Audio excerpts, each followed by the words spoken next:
Hey guys, tonight we're stepping into a hospital. Not your kind of hospital with nurses and scrubs and beeping machines, but one where the most common sound isn't a cough or a cry for help, but the gentle hum of chanting voices and the occasional lute. You're not handed a clipboard or a hospital gown. You're handed prayer beads and possibly a bowl of thin soup. You're not in a sterile ward under fluorescent lights.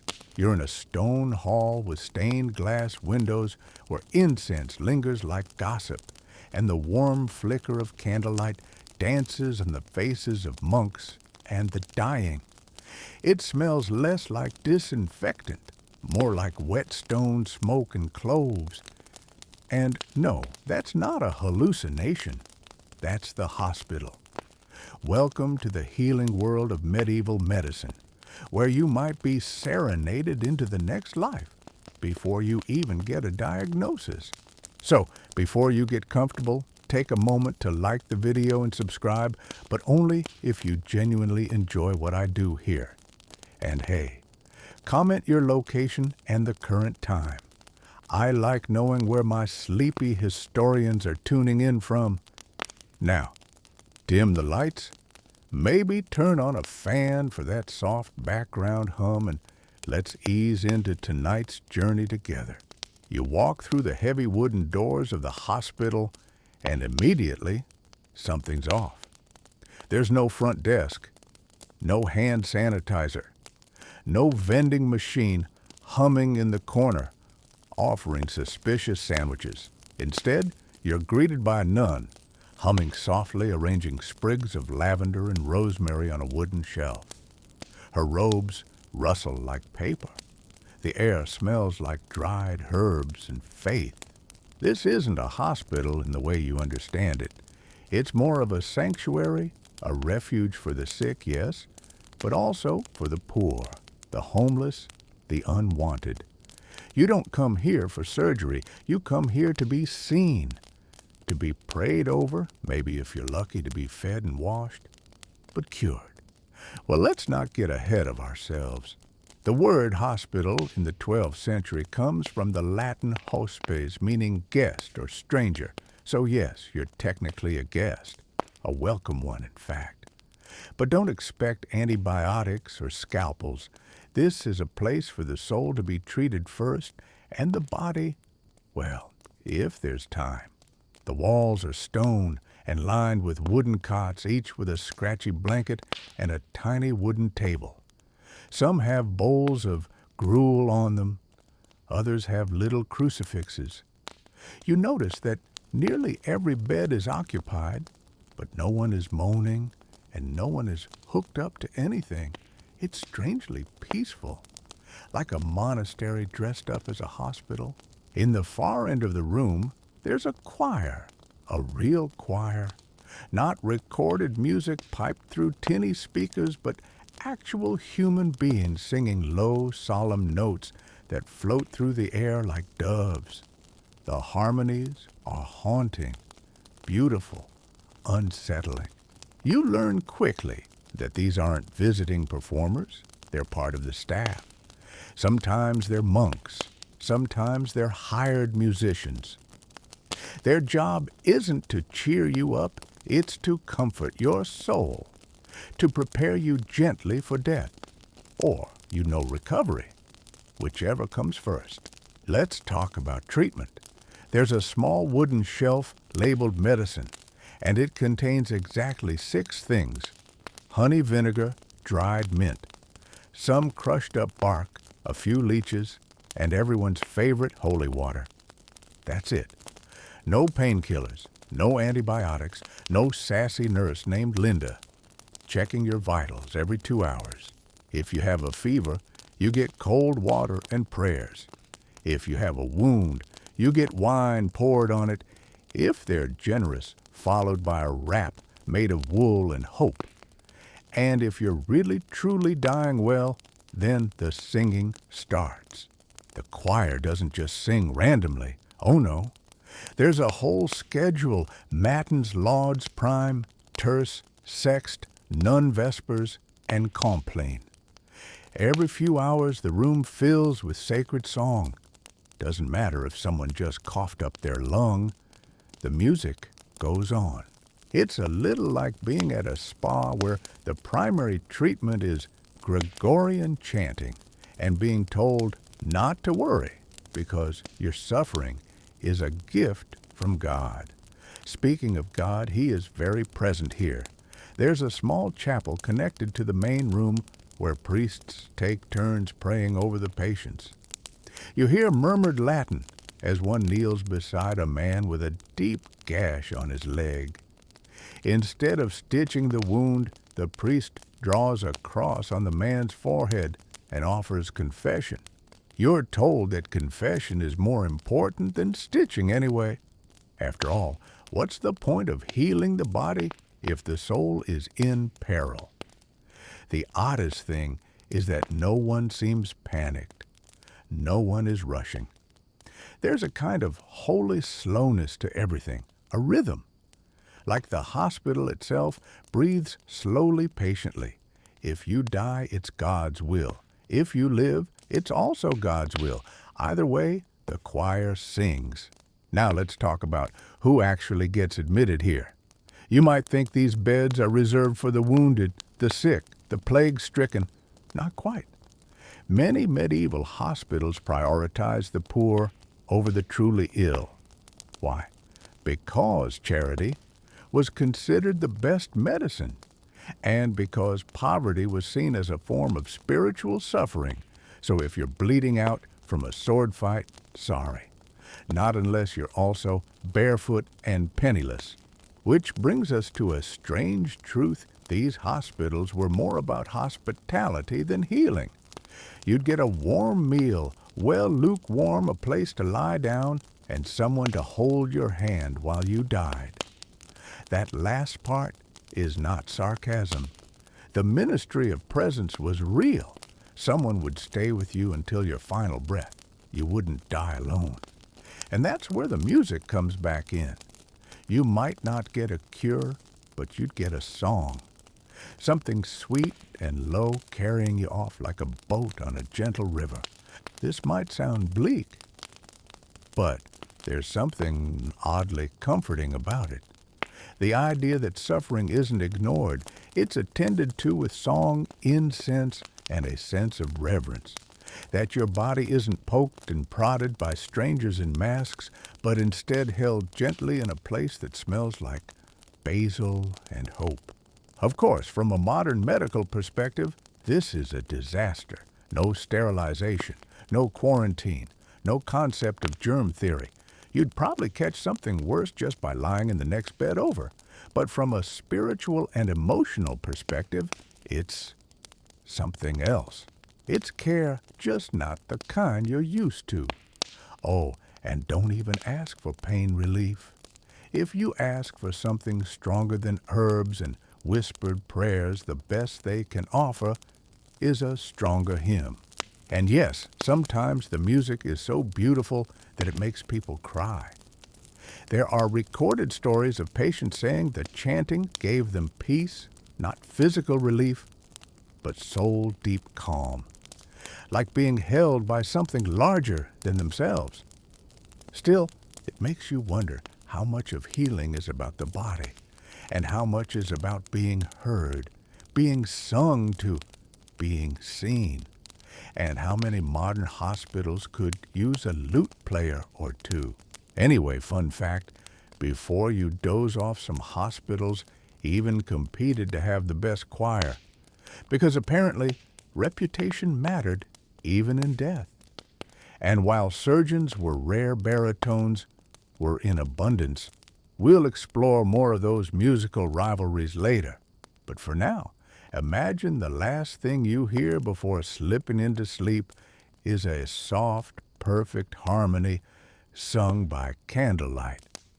That's not a bad way to go. And hey, at least you don't have to pay for parking.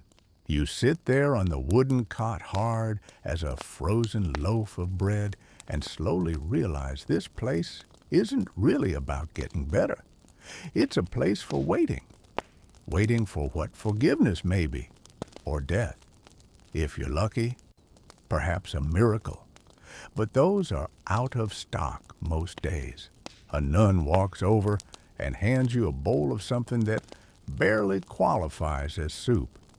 It's as thin as rainwater and contains a single lonely carrot floating like it's trying to escape. Still, you nod gratefully. It's the warmest thing you've had in days, and it doesn't smell like fear. Strangely, no one here seems desperate. They're quiet, patient. Some even hum along softly to the hymns echoing through the stone walls. You begin to understand they didn't come here to live longer. They came to die properly. And if you pay attention, you'll notice properly has a soundtrack. To your left, an old man clenches prayer beads and murmurs something between a chant and a whisper. To your right, a small boy lies covered in red splotches. Could be measles. Could be something worse. Doesn't matter anymore. Everyone is oddly serene. It's like waiting for a train. No one sure is coming, but they dressed up anyway. Then from somewhere deeper in the building, a bell chimes. Not to mark medication time, but prayer. Vespers. You watch as a slow, solemn procession begins nuns, monks, and any patient strong enough to shuffle down the corridor. The rest stay in bed. A soft chorus begins. Singing for those who can't sing anymore. Music here isn't entertainment. It's therapy. Not for the body, but for the soul. There are records of harpists walking the halls, gently strumming as they pass the beds of the dying, their notes like threads of light weaving through the silence. Sometimes that's all someone needed to hear, a few fragile notes before slipping away.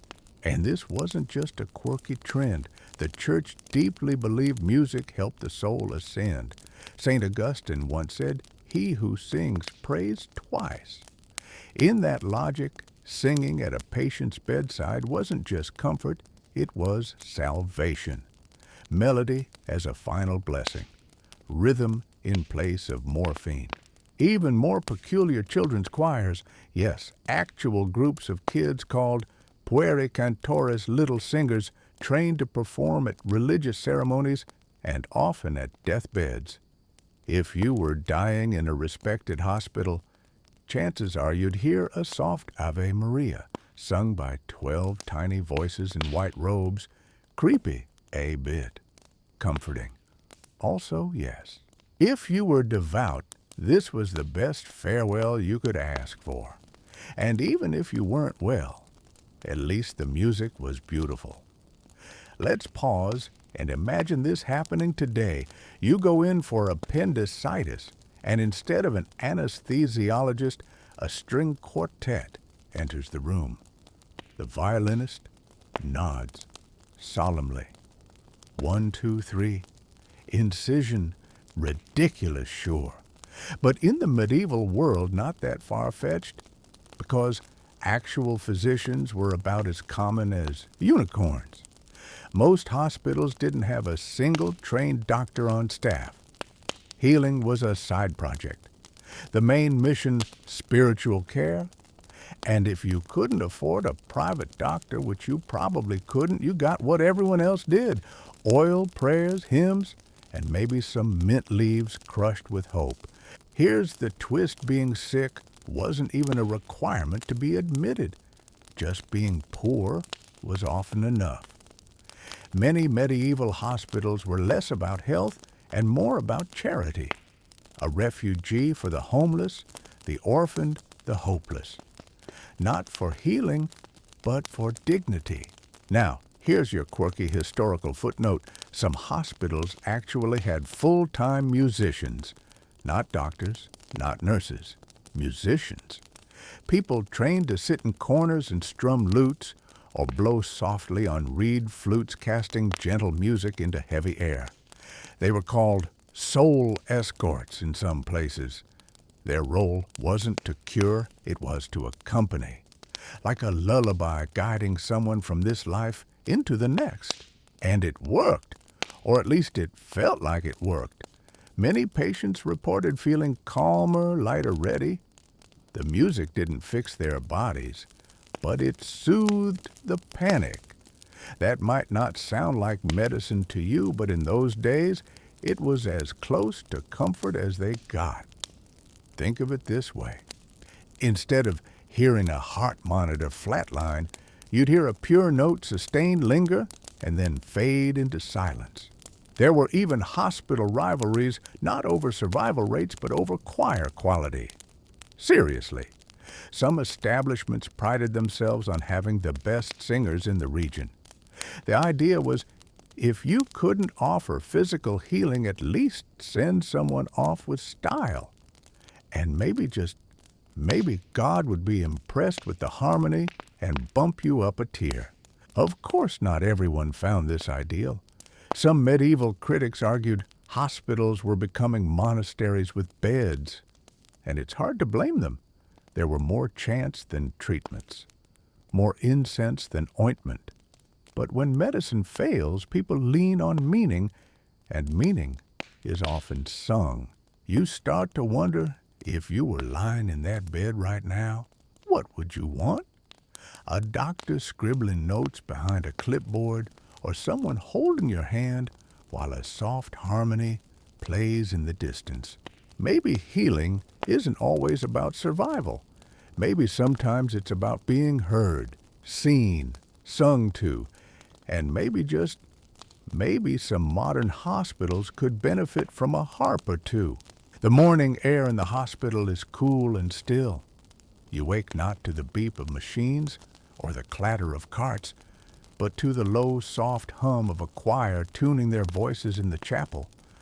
Somewhere nearby, someone is lighting incense. The smoke curls upward like a prayer too shy to rise all at once. You inhale, and the air smells like lavender beeswax and old wood. Oddly pleasant if you're not allergic to centuries of faith. The sun slants through stained glass windows, spilling colored light onto the stone floors. Blues, reds, and golds dance across the beds like silent blessings. And again, the same question comes to mind. Where are the doctors? You've been here a while now, long enough to notice the rhythms. The bell tolls. The monks sing. The nuns bring food, which is a kind way to describe slightly warm broth and crusts of bread. If you're lucky, someone tucks a mint leaf in the bowl. Not for flavor, of course, it's medicinal. Still, no one has checked your pulse. No one has asked where it hurts. The only thing they've examined is your soul with a level of scrutiny that would make any therapist blush. In one of the corners, you spot a monk scribbling in a giant ledger. He's not recording symptoms or side effects. He's writing down your name, your sins if you confessed, and whether you took communion. The hospital's logbook isn't for tracking treatment, it's for tracking spiritual progress. But just as you begin to wonder whether anyone here even knows what a fever is, the door creaks open and in walks a man in brown robes carrying a chicken. He's not here to visit. He's the physician. Technically, he's a barber surgeon, a hybrid of hairstylist, bone setter, and occasional bloodletter. His tools are wrapped in cloth and smell faintly of rust and rosemary. His most trusted remedy, letting your blood out to balance your humors. Because, of course, medieval medicine is all about humors, the four sacred fluids sloshing around your body. Blood phlegm, yellow bile, and black bile. Feeling sluggish, too much phlegm. Angry, too much yellow bile. Depressed, black bile's winning. Basically, your mood board is also your medical chart. So, if you're imbalanced, the solution is obvious. Poke a hole and drain the trouble out. Like fixing a leaky pipe by making it leak more. You eye the chicken nervously. Turns out, It's not for eating. It's for diagnosing. In some cases, a live chicken is rubbed on an infected wound to draw out the illness. Then the chicken is watched closely. If it dies, that's a bad sign. If it lives, well, congratulations. You and the chicken both get a second chance. Meanwhile, the musicians are back at it, playing in the hallway. Their melodies echo softly, bouncing off the cold stone like warm breath in winter air. And here's the strange thing. It's calming.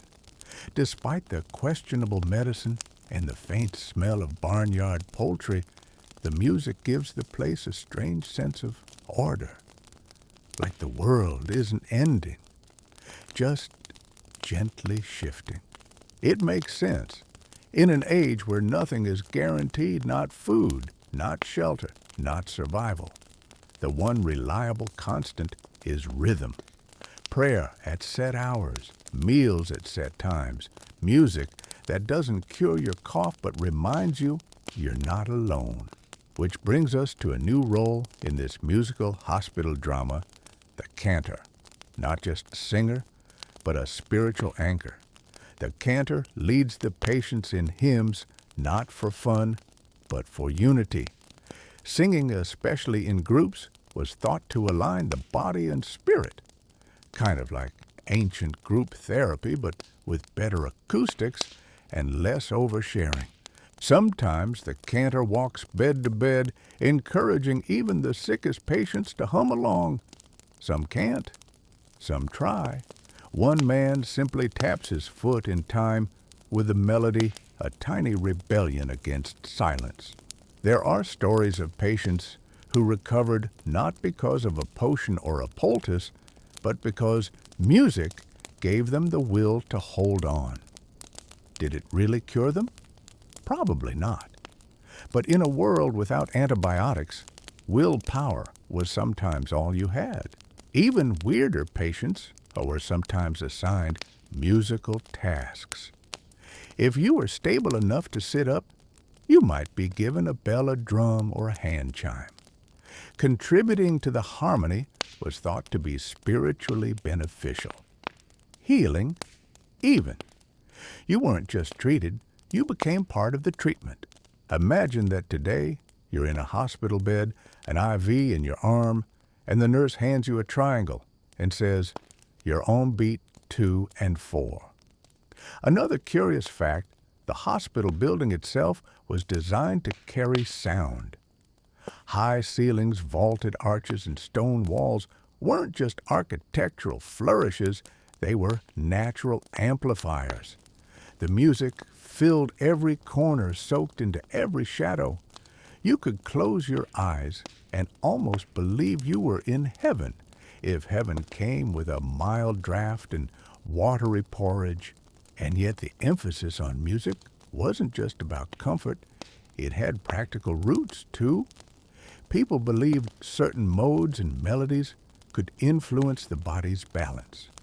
A minor key might draw out melancholy. A bright tone could stir sluggish spirits. Essentially, they were trying to tune you back to health. It wasn't science, not in the modern sense, but it wasn't nonsense either. It was hope wrapped in harmony. And let's not forget the real power players here, the nuns. They weren't just caregivers. They were cooks, cleaners, counselors, and occasionally composers. Many could sing as well as any monk, and some even composed their own liturgical music. If there was a soundtrack to your recovery or your exit, it was likely arranged by Sister Cecilia and sung in 4-part harmony.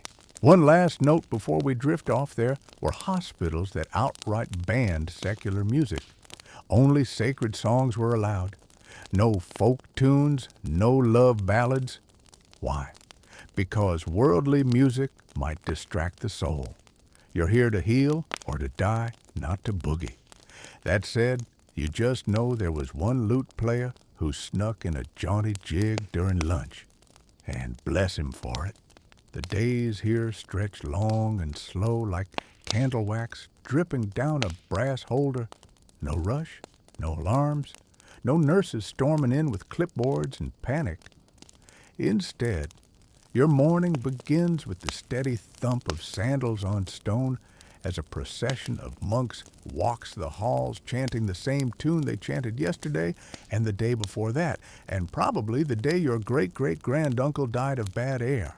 The air itself is thick, not with antiseptics, but with layers of incense and thyme. Everything smells faintly sacred and also faintly stale. You can't help but wonder how long it's been since these walls saw soap. But that's not the point. Cleanliness might be next to godliness. But in medieval hospitals, godliness usually showed up first and did all the heavy lifting. By now, you've gotten used to the sounds, the shuffle of habits, the rhythmic bell, the soft strains of music that weave in and out of your day like gentle reminders you're still here. You're still part of the ritual, and rituals are everything.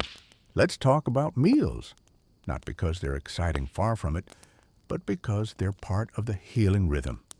Breakfast broth, lunch, slightly thicker broth. Dinner, surprise it's broth again. Occasionally there's bread. It's dry. It crumbles like ancient parchment, but it's blessed, and that makes it medicinal.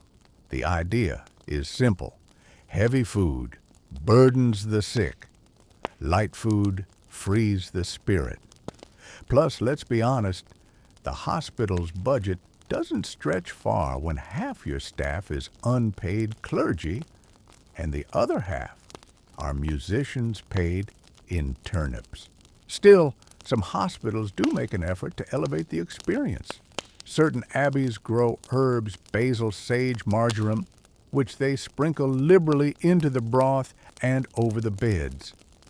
Yes, over the beds. It's believed that good smells drive away bad spirits.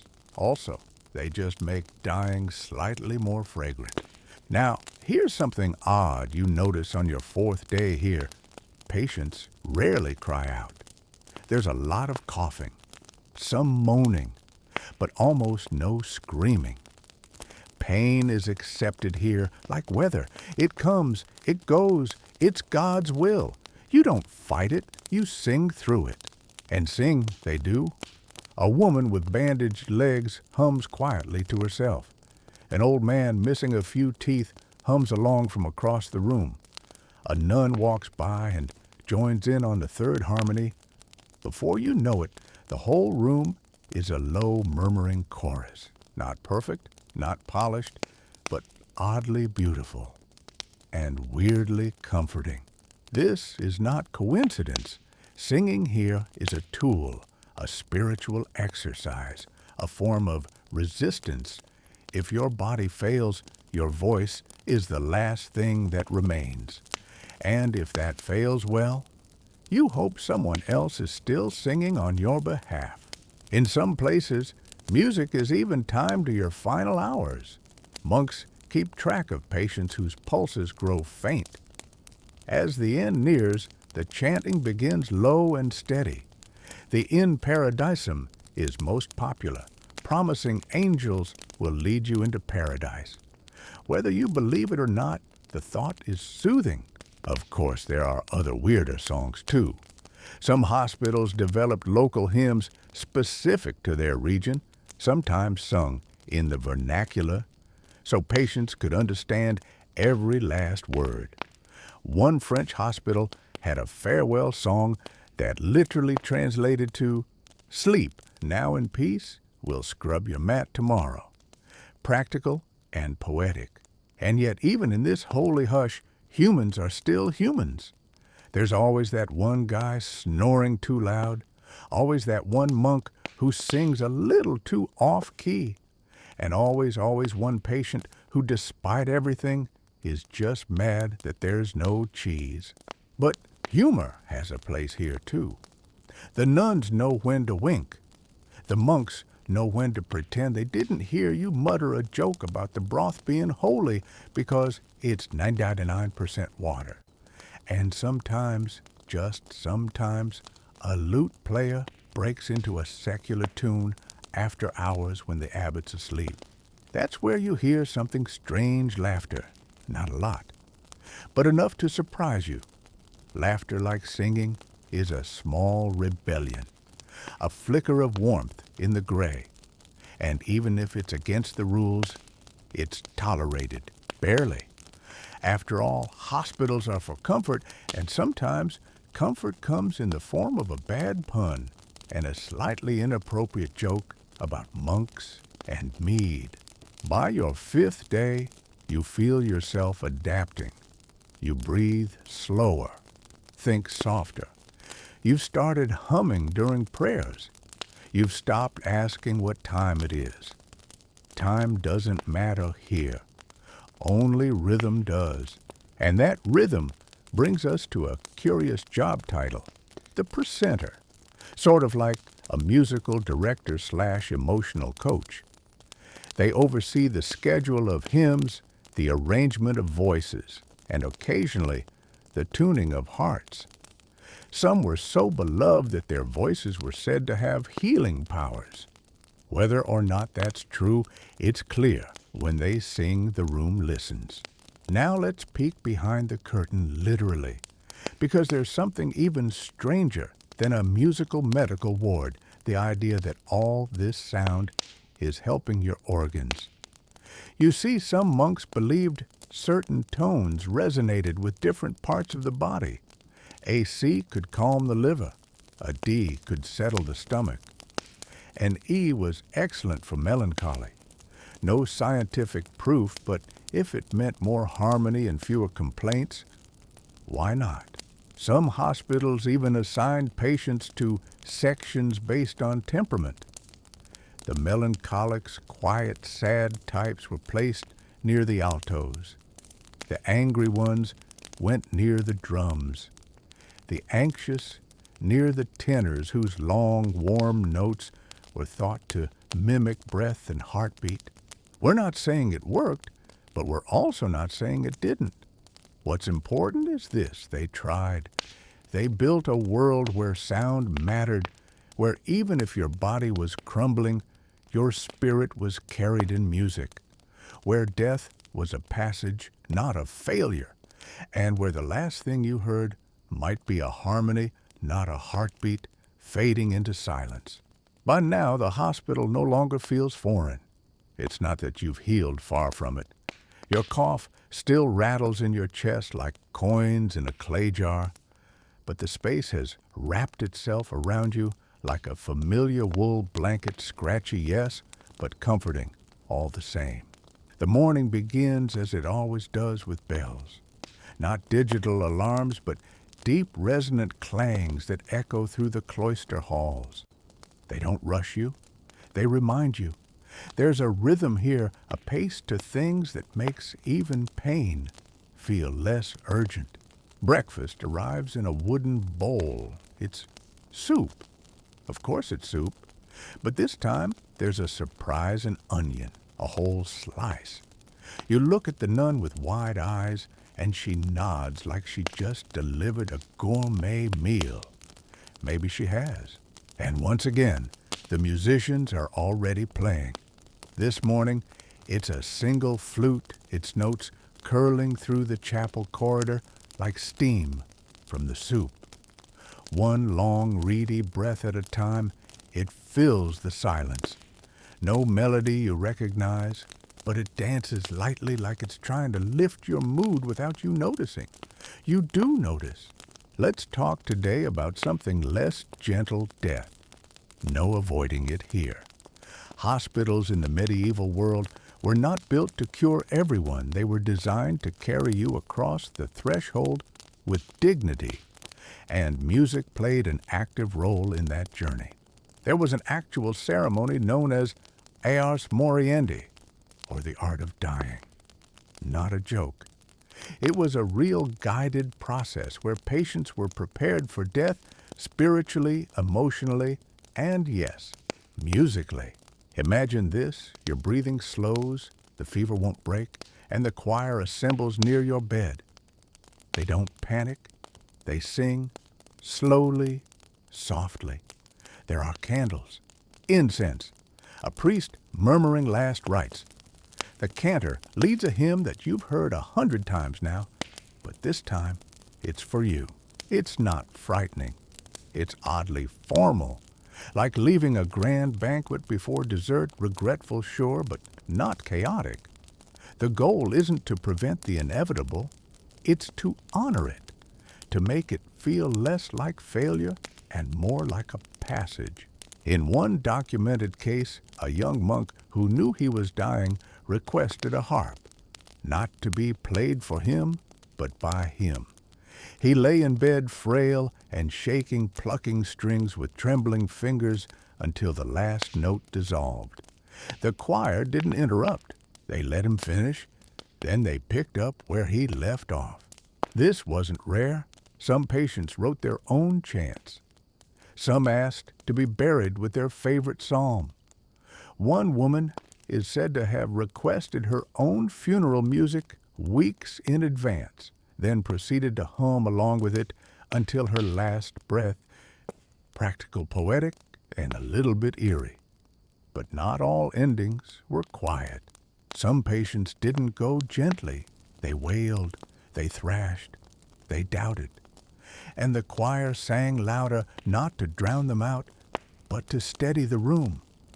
There was power in shared sound. It wasn't about making noise, it was about giving shape to chaos. Let's not sugarcoat it, though. These weren't ideal conditions. You're still lying on a wooden frame stuffed with straw. Your blanket smells like sheep and mold. There's a chance your fever is from the illness or from the mattress. But the presence of music somehow makes it all more bearable. And it's not just for the dying. The living are expected to participate too. In many hospitals, daily musical hours were scheduled, not optional. If you could sit up, you were expected to join in. Not to sing well, but to sing with intention. Participation was a form of healing, even if your voice cracked like a broken window. Some scholars today look back at this and ask, was it spiritual coercion or communal therapy? Did patients feel inspired or pressured? Maybe both. But there's no denying this: when the voices rose together, something shifted in the room. The space felt larger. Time felt slower. Pain, though still, it didn't seem to be shouting anymore. And that, too, was part of the plan. Now let's shift to a tiny, strange corner of this whole system: the musician patient. Yes, there were people admitted not because they were ill, but because they could perform. One hospital in Germany had a dedicated singing ward where patients were selected for their musical talents. They weren't well enough to leave, but they could sit up and harmonize. These mini choirs provided round-the-clock sound therapy for the more critical cases nearby. Did it work? We don't know. But a few records show that patients exposed to constant song often lived longer than those in silence. Coincidence? Maybe. Or maybe humans just do better when surrounded by rhythm and breath. It also created a sort of meritocracy: sing well, and you might earn extra broth. One hospital even rewarded the best choir member each week with a new pillow. A big deal when most heads rested on burlap. Of course not everyone liked this. There were cranky monks who insisted the music was too secular. There were purists who banned anything with a recognizable melody. One abbot famously demanded all hospital musicians memorize exactly 150 psalms and perform only in Latin. He was ignored within a week, because deep down everyone knew music, like healing, isn't always precise. It needs space, flexibility, humanity, and perhaps that's what makes this whole thing so oddly beautiful. You weren't being poked, tested, scanned, charted. You were being heard. Your breath was met with breath. Your silence was answered with song. In the end, medieval hospitals might not have saved your life, but they never let you die in silence. By now, you've stopped keeping track of the days. The concept of Monday or Thursday has faded into the slow pulse of bells, voices, and candlelight. Time here moves sideways, not forward. You measure it, not by clocks, but by songs. Lauds in the morning, vespers at dusk, and that soft winding chant that means someone nearby is dying. Again. And still, no doctors, no needles, no machines, just the quiet presence of people who stay near, who sing, who don't ask you to be brave, just to breathe. Today the hospital is quieter than usual. A nobleman has arrived. He's not here to be treated, not really. He's dying, yes, but with fanfare. A small entourage trails behind him, one servant carrying bags, another carrying a cushion, and a third carrying a very confused-looking cat.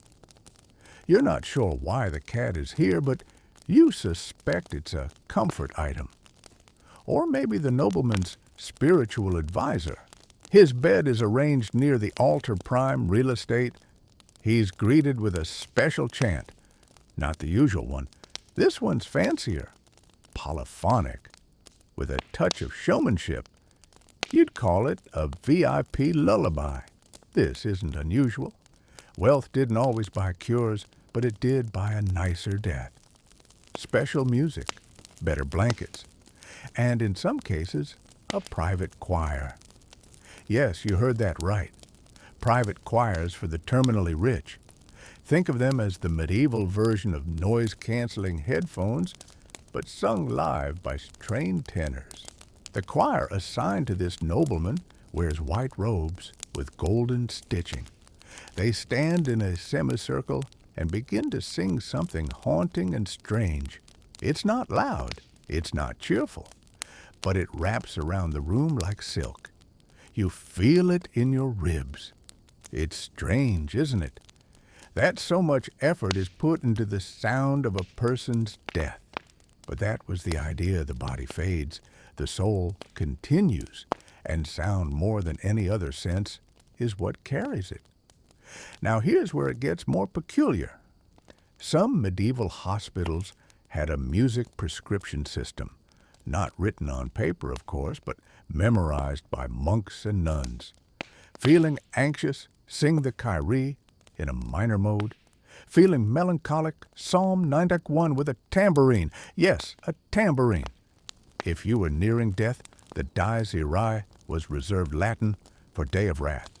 A cheerful little ditty about judgment and fire. You know light listening? In one abbey in northern France, the music prescriptions even extended to instruments lutes, for calming lyres, for healing dreams, bells for repentance. If you were being difficult, bagpipes. No one liked the bagpipes, but they worked fast. The point wasn't the melody, it was the meaning. Singing reminded patients that they were part of something larger, a choir, a community, a ritual that stretched beyond pain. You see it today with the nobleman. As his breathing grows shallower, the music deepens. The harmonies spread out slower now, as if widening to catch something fragile. You close your eyes and just listen. You don't know him, but in that moment, the room holds both of you. And then silence. The choir stops. A single bell rings. Somewhere a nun crosses herself, and life goes on. No one rushes to cover the body. No one panics. Instead, a new chant begins, this one quieter. A closing song. Like the final credits of a movie you didn't expect to be moved by. A few hours later, the bed is empty. A new patient arrives and lays down where the nobleman once did. The song has ended, but the tune remains. Later that day, you find yourself in the small herb garden behind the chapel. Yes, there's a garden, modest rows of sage, rosemary, thyme, and wild lavender. It's tended by a nun with dirt under her fingernails and a permanent squint. She hums while she works, and her hands move like a melody, chopping leaves, pressing bundles, wrapping stems. She sees you watching and hands you a small cloth sachet. It smells like the garden after rain. For your dreams, she says, then walks off humming a hymn about the resurrection. Casual. Turns out this is another kind of prescription scent and sound. Some patients sleep with these sachets beneath their pillows, not because they're allergic to death, but because they believe dreams can be healing. In a world without sleeping pills, scent is a lullaby.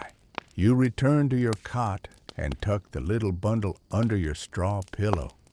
It rustles faintly like dried paper and promises. That night, the choir sings a new song. You don't know the words, but you recognize the feeling. The melody lingers even as your thoughts drift. And you begin to wonder not whether you'll heal, but whether healing was ever the point. Maybe healing here doesn't mean getting better. Maybe it means being held, witnessed, sung to, until the pain no longer sings louder than the love around you. Somewhere in the dim corridors of your sleep, you hear bells, not urgent ones, just the soft bronze murmur of morning. A familiar hymn threads through your dreams and gently lifts you into waking. It's a strange thing waking up in a place where time doesn't shout, but hums. You blink. Someone has lit candles at the far end of the room.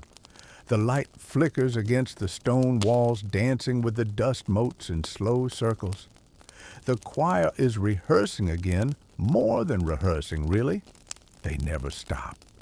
You suspect they take turns sleeping in shifts just to keep the music going. Today's hymn is slower than usual, long droning notes that stretch like yawns. You're told this one's for reflection, or digestion, or both. You sit up, and a nun brings you breakfast, yes, still soup. But today there's something floating in it that might be a lentil. You make eye contact with it. It blinks. Or maybe that's just your fever talking. The nun smiles and tells you to eat slowly. Let the warmth reach your heart. You consider asking for toast, but then remember, bread is a seasonal luxury. The choir is cheaper. Speaking of which, today you're scheduled for participation. That's right. You've been here long enough and upright enough that you've been gently drafted into the hospital choir. There's no audition, just willingness.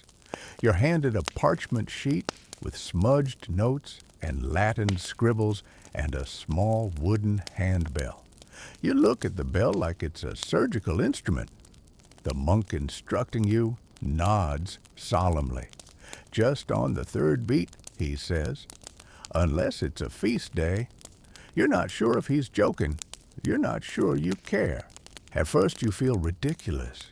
You shaking slightly with fever, holding a handbell, while a frail woman on the next cot hums harmony, and someone with one working lung plays a reed pipe. But then it happens, a moment of alignment. A few notes fall into place. The sound wraps around you like wool. You're not performing, you're participating, and somehow that's everything.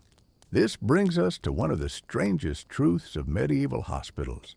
Music wasn't just background, it was therapy. Communal, prescribed. There's evidence of healing services held weekly. Not religious services, mind you, musical ones.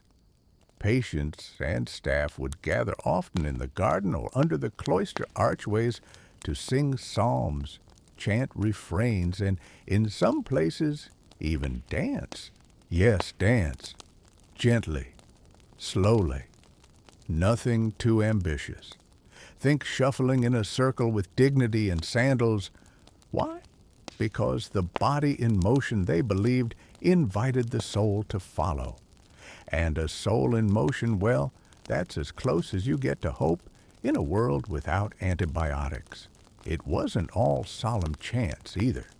Some hospitals allowed moments of joy.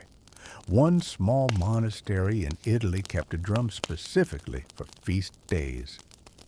The drum monk would lead a gentle percussive procession through the halls, inviting patients to clap along from bed. It was considered mildly scandalous. It was also the most anticipated event of the week. And while you're laughing, let's remember, joy was medicine, even if it made some bishops nervous. Another quirky fact, some hospitals actually composed custom music for specific patients. Imagine being so sick that someone writes you your own song. The chant of Sister Agnes, the healing verse of Brother Guillaume, the cough lullaby. You laugh, but it happened. One scribe in England wrote a full-page chant for a man who suffered chronic stomach pain. The lyrics, a prayer for divine digestion.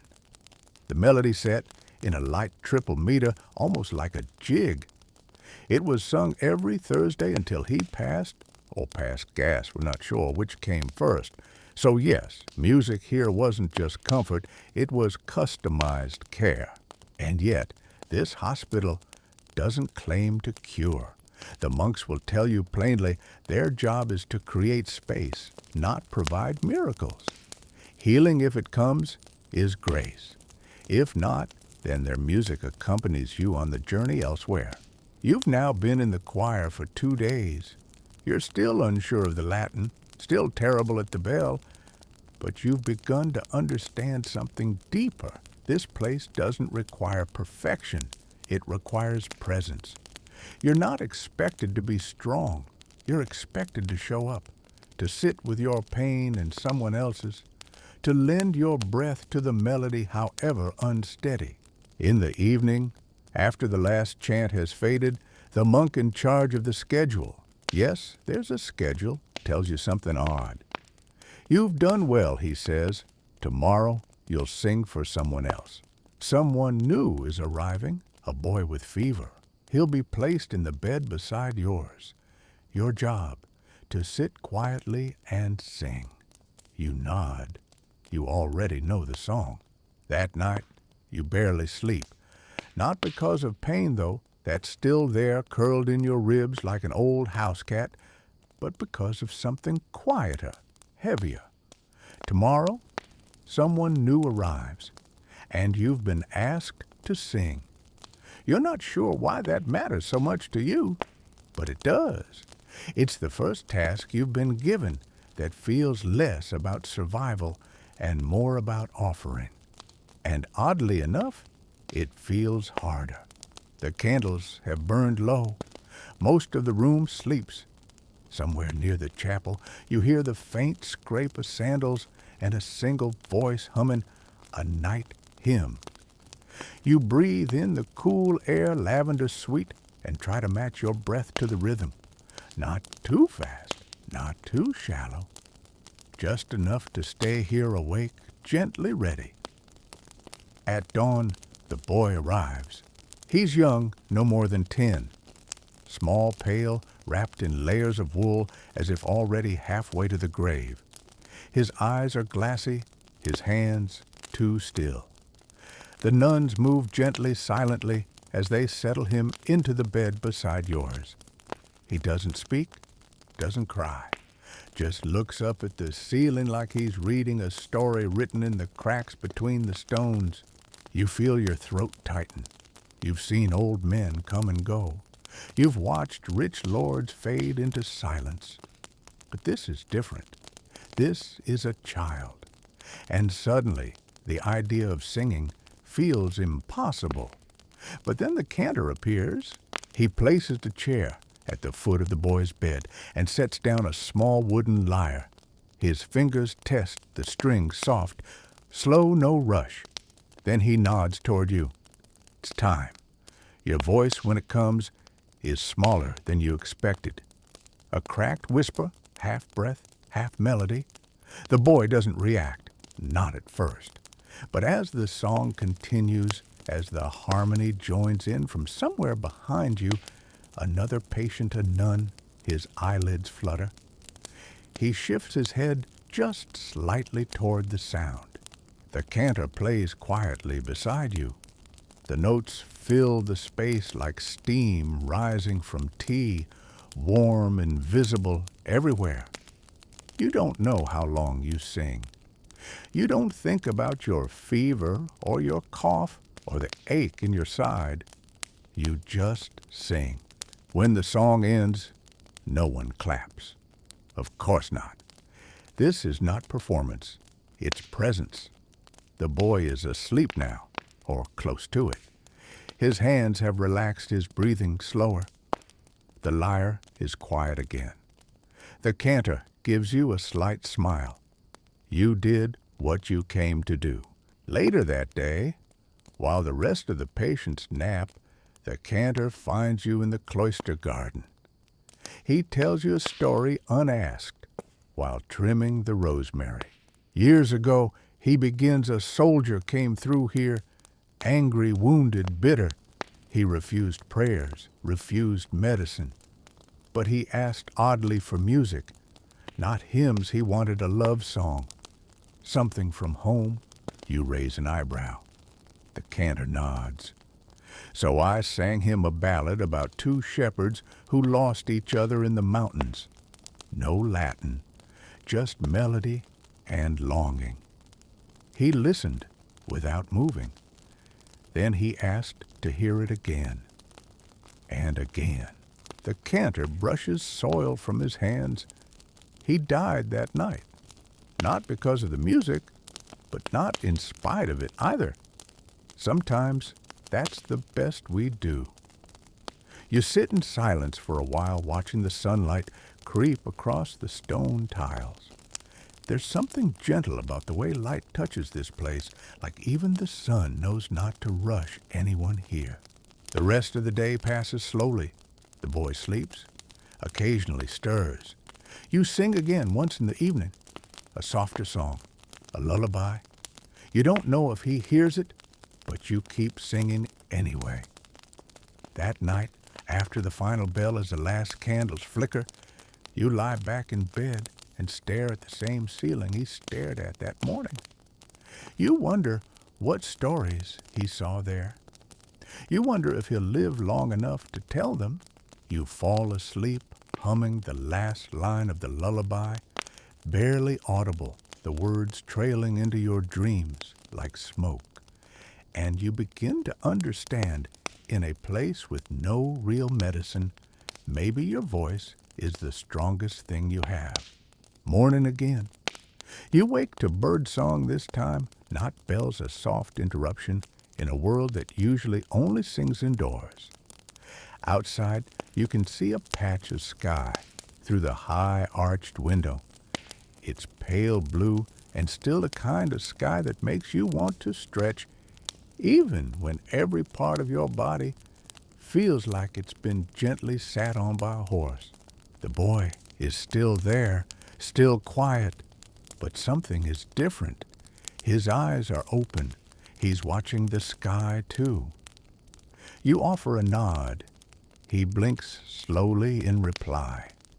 It's the closest thing to a conversation you've had in days, and it feels like progress. At breakfast, you're given bread. Actual bread. It's rough, a little stale, but thick and real. A nun tells you there's a feast day today, something about Saint Blaise, patron of throats. Fitting. You chew quietly and wonder if you're being healed or just celebrated for surviving another week. Feast days are big here, not in food, but in sound. Today's choir is larger, fuller. They bring out the big chants, the ones with all the extra harmonies and overlapping refrains that make your chest vibrate. Even the patients too weak to move seem to sit up slightly when the voices start. The room itself feels brighter, and you realize something else. Music on a feast day is different. It doesn't mourn, it lifts. It doesn't pretend pain isn't here, it just invites it to sing along. Later in the chapel, you're invited to sing again. This time, not for the boy, but with the choir. You're nervous. Of course you are. You're still just a patient with cracked lips and a voice that trembles when it climbs too high. But you're handed a small wooden book, the pages worn soft with use.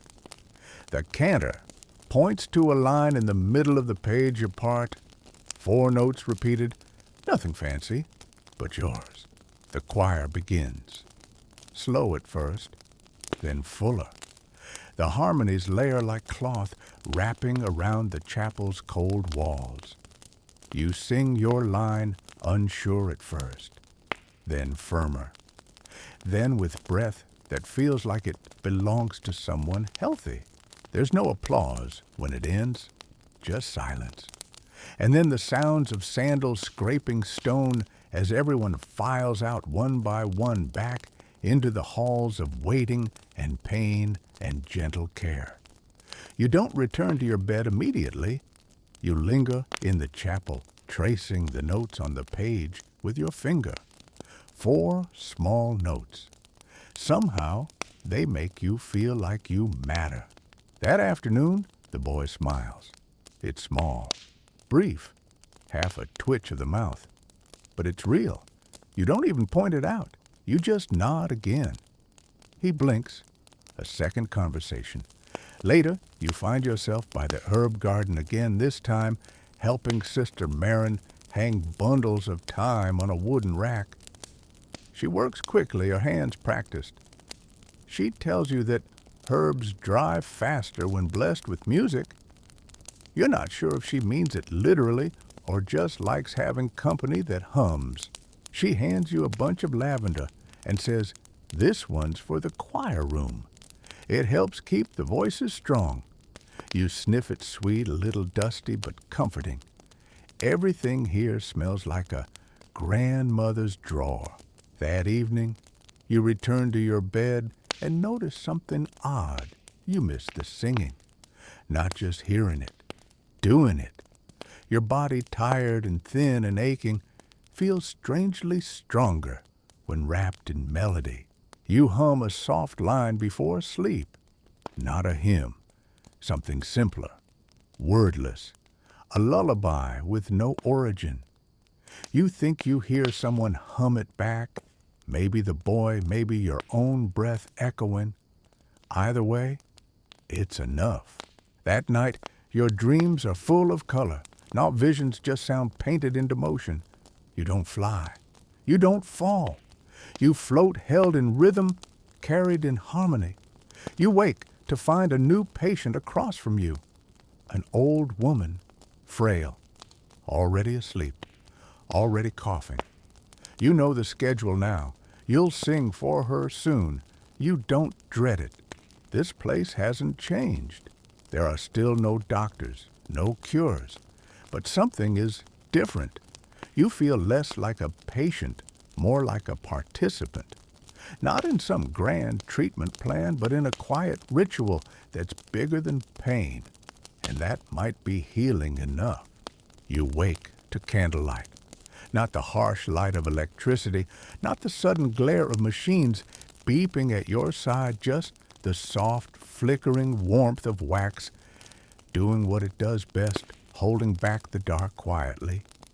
There's a hush in the room today, not just quiet hush. Like the stone itself has agreed to lower its voice.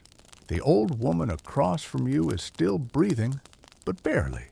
Shallow, rhythmic, like the sea just before it forgets how to wave. You watch her for a moment. Her mouth is slightly open, her skin the thin paper of someone who's lost the weight of the world. You think of all the people who passed through this place, all the goodbyes whispered under these arched ceilings, All the voices that once sang the songs you're about to sing now, because today it's your turn again. There's no announcement, no ceremony, just a nod from the cantor and a glance from the nun who brings you broth. That's all the signal you need. You rise slowly, your joints creaking like old wood. Your body's not strong, but it's willing. You carry the song like a fragile bowl, careful not to spill it. You take your place beside the old woman's bed. She doesn't open her eyes, doesn't flinch, but her breathing pauses when you sit just for a moment, like her body recognizes the shape of your presence. You begin to hum, not loud, not perfect, just steady. The melody is one you've heard a dozen times by now, but it feels different coming from your own throat. You shape each note with care as if it might land somewhere important. And maybe it does. After a while, others join in. A monk, two nuns, another patient, with a voice so rough it sounds like wind through pine. The harmony builds slowly, not as performance, but as witness. The song isn't trying to keep her alive, it's making sure she doesn't leave alone. This, too, is part of the care. When she finally exhales and doesn't inhale again, the music doesn't stop. It softens, narrows, fades into silence like a door quietly shutting. The nun reaches for her hand, closes it gently and bows her head. No one cries, not because there's no grief, but because grief is already written into the song. You return to your cot and lie back down. You're exhausted, but not from sadness, from holding, from keeping something sacred steady long enough to hand it off. You don't know her name. You don't need to. The rest of the day passes slowly. Your limbs feel heavier, but your thoughts lighter. You find yourself wondering if this is what monks feel every day.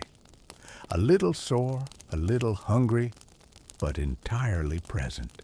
Later, you're invited into the scriptorium, a small dim room where scribes copy texts by hand. Not medical records, psalms mostly, prayers, bits of music in faded red ink. You're shown a chant book, nearly 2 centuries old, its pages curling at the edges. The cantor explains that the ink is made of crushed berries and soot, that the parchment once belonged to animals, now repurposed to hold sacred sound. You run your finger along one of the neumes, the strange medieval musical notes that look like a flock of birds trying to form letters. They don't make immediate sense, but you know them anyway. Your breath has already shaped them. Your throat has already followed their flight. In the corner of the room, a small basket holds broken quills. You ask what happens when one of the scribes makes a mistake. The cantor smiles. "We leave it," he says. "Mistakes are proof of the hand. Only angels write without error." That sentence stays with you. Back in the hall, a group of children has arrived. You're told they're here to sing for the feast of St. Cecilia, patroness of music. They wear simple white robes and carry small hand drums and lyres. Some look bored. One picks his nose with wild abandon. But when the music starts, they transform. Their voices are high, clear, utterly fearless. They fill the space without apology, without self-consciousness.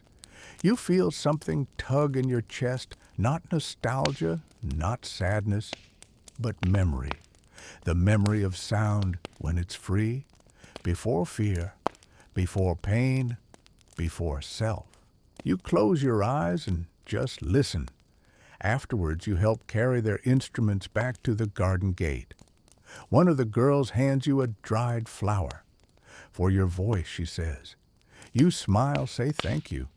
You don't tell her your voice is already halfway to being hers again. Light, curious, new. The rest of the week blurs into ritual.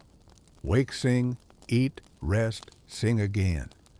Each chant feels familiar now, like footsteps on a well-worn path. You know the minor turns, the soft pauses, the places where breath holds just a second longer. There's a new patient, a young woman this time with sunburned cheeks and a farmer's hands. She doesn't speak much, but she listens. You hear her humming along during the evening psalm. The next morning, she's assigned to sweep the garden path. You see her tapping the broom handle in rhythm with the choir. Music is everywhere here, even in chores. One night, you can't sleep. You wander into the chapel expecting silence. But there's someone already there, not a monk, not a nun, a patient older man, frail. He's sitting near the altar holding a small piece of parchment. When he sees you, he doesn't startle. He gestures for you to sit. He reads to you a poem, not in Latin, just something simple. He wrote a few lines about pain and song and how the two sometimes become the same thing. His voice shakes, but the words are steady. When he finishes, he says nothing, just hands you the parchment and nods. You return to bed with the poem tucked under your blanket like a talisman.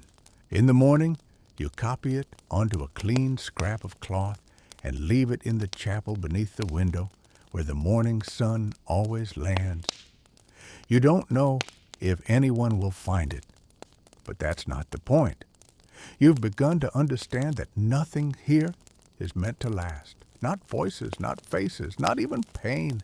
Everything is passing through like music, like water, like breath. You don't know how long you'll stay. No one tells you when your time is up.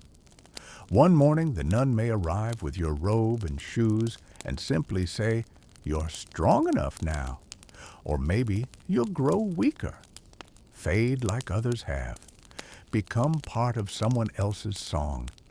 Either way, you feel ready, not ready to go, but ready to be wherever that is, whatever that means. The music has done its work. You're not healed, not in the modern sense, but the edges of your pain are softer, your fear quieter, your breath easier. That evening, the choir sings a song you've never heard before, a new piece, or maybe an old one rediscovered. It swells and climbs and then falls suddenly into a single sustained note. You hold it with them, unsure of what comes next. And when it resolves, when the harmony finally lands, you feel it settle in your chest like truth. You are not alone. You never were. You wake to the sound of water, not rain, though at first you think it might be, but a bucket being slowly poured into the stone basin just beyond the hallway.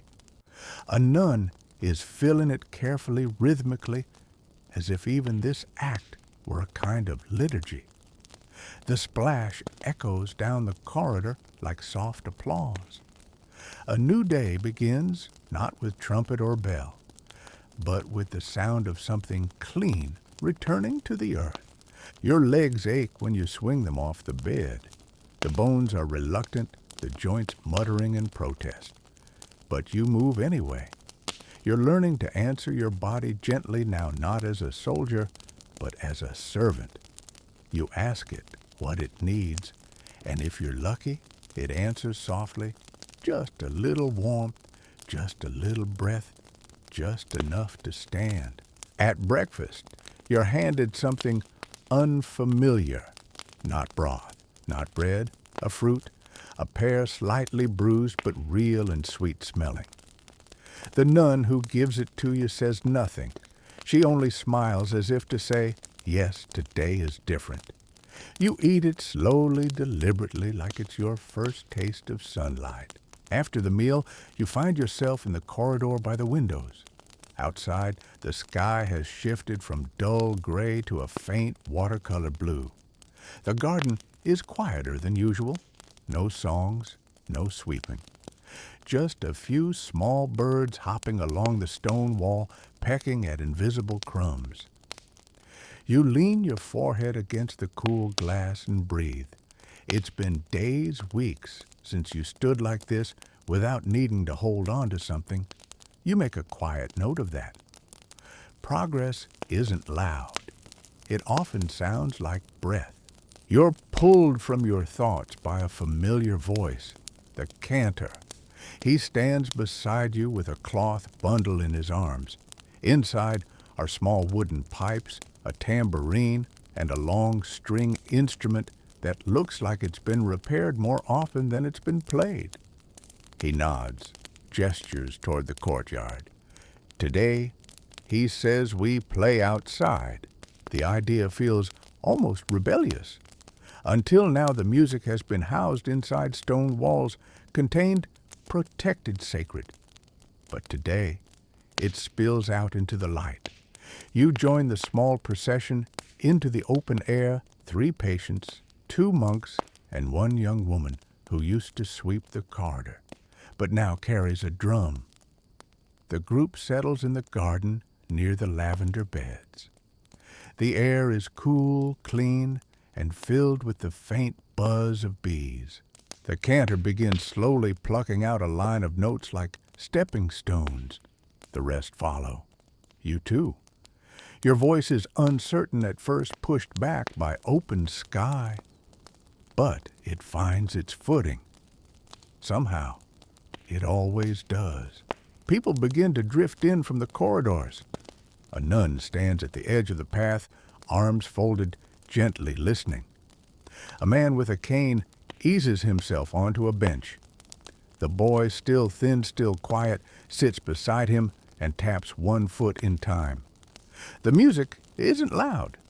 It doesn't ask anything of you, but it wraps around your breath, your heartbeat, your fears like a shawl. It isn't a concert. It's a presence. And for the first time, you realize that the music here isn't about distraction. It's about acknowledgement. It doesn't pull you away from your pain. It sits beside it politely and says, I see you. I'll be here until you're ready to move. When the last note fades, no one claps, but no one speaks either. The silence after the song is just as full, just as sacred. You return inside with something new inside you. Not energy exactly, not hope, but a kind of rootedness, as if your body has agreed to keep trying a little longer. That evening, you help prepare for a vigil. One of the older monks is nearing his final days. He's asked not for silence, but for music, specifically the songs of his childhood, secular ones, folk melodies, the kind that would have been sung in kitchens and marketplaces. It's not traditional, it's not liturgical, but the abbot has agreed. So you gather in his room, 6 patients, a few musicians, and the monk himself propped up with pillows. His face is thin, but his eyes are wide and clear. When the first song begins, something stirs in the air, a kind of warmth that doesn't come from fire, a melody that smells like bread, like river water, like home. You sing with the others. The tunes are unfamiliar, but the shapes of them are human, honest. The monk hums along, tapping his fingers against the blanket. At one point, someone plays a tune that makes him laugh, a dry, crackling sound like parchment torn carefully in half. It's beautiful. He laughs again. That one, he says, my mother used to sing while cleaning fish. You sing it again. You stay there for over an hour until the monk falls asleep. No one says goodbye. Just a quiet closing note, a candle snuffed, a door left open. Back in your bed, you find the rhythm of sleep doesn't come easily. You turn onto your side, then your back, then stare up at the familiar ceiling. It no longer looks cracked and ancient, just well used, reliable. You begin to hum, not loudly, not with intent. just a few bars of the folk song. It calms you more than any chant, and that's when it hits you. The songs here haven't just changed your mood, they've changed how you move through the day. Your steps match a rhythm, your breath follows a line. Even your thoughts hum now quieter, more deliberate. The music has become your measure of time, and you suspect that even if you were to leave this place tomorrow, its rhythms would stay with you. The next morning, you are handed your robe. Just like that. The nun says you've been here long enough, that your strength has returned, that your rest is over. She smiles, but you feel something like sadness stirring. It's not fear, not exactly. More like reluctance to leave something that, for all its strangeness, has come to feel like sanctuary. She gives you a parcel bread, dried apples, a small sprig of rosemary wrapped in cloth. For the road, she says. You stand at the gate longer than necessary. Behind you, the hospital breathes in its quiet rhythm, chanting footfalls, the soft ring of handbells, the rustle of herbs. In front of you, the road stretches out, sunlit, uneven, unknown. You don't look back, not because you don't care, but because everything worth carrying is already with you. You hum as you walk, not a hymn, not a chant, something new, something made from memory. The road away from the hospital isn't marked, no carved signs, no measured milestones, just dirt grass and the quiet rustling of wind in the trees. You walk slowly, not because your legs demand it, though they do, but because you've forgotten what it means to hurry. After weeks of moving to the pace of bells and breath, the idea of rushing feels almost impolite. The world outside feels bigger than you remembered. The sky stretches out like a scroll with no end. The air is sharper, greener, and filled with noises that aren't hymns. Crows bickering in the trees, a dog barking somewhere distant, the faint creak of a cart's wheel far up the hill. You pass a group of travelers on the road, dusty men with walking sticks and tired eyes. They don't speak. One of them hums softly a tune you almost recognize. You nod, and for a moment your silence agrees with theirs. Then they pass, and you're alone again. But you don't feel lonely. Instead, the silence becomes a canvas, a space to place the things you've carried from the hospital, the rhythm of walking, the way your lungs settle, when you hum the subtle grace of letting your steps follow the contours of a song. By midday, you've reached a small village. Smoke curls from the chimneys. A few people work in the fields bent low over sprouting greens. The chapel bell tolls once no ceremony, just the time, and you find yourself unconsciously singing the first note of a psalm that used to begin with that same sound. You smile. The music isn't gone. It's just changed keys. A boy watches you from a doorstep, holding a cat that looks like it wants to escape but lacks the energy. You give a small wave. He stares, then ducks inside. You buy a bit of cheese and bread from a merchant who tells you there's an inn ahead just over the ridge.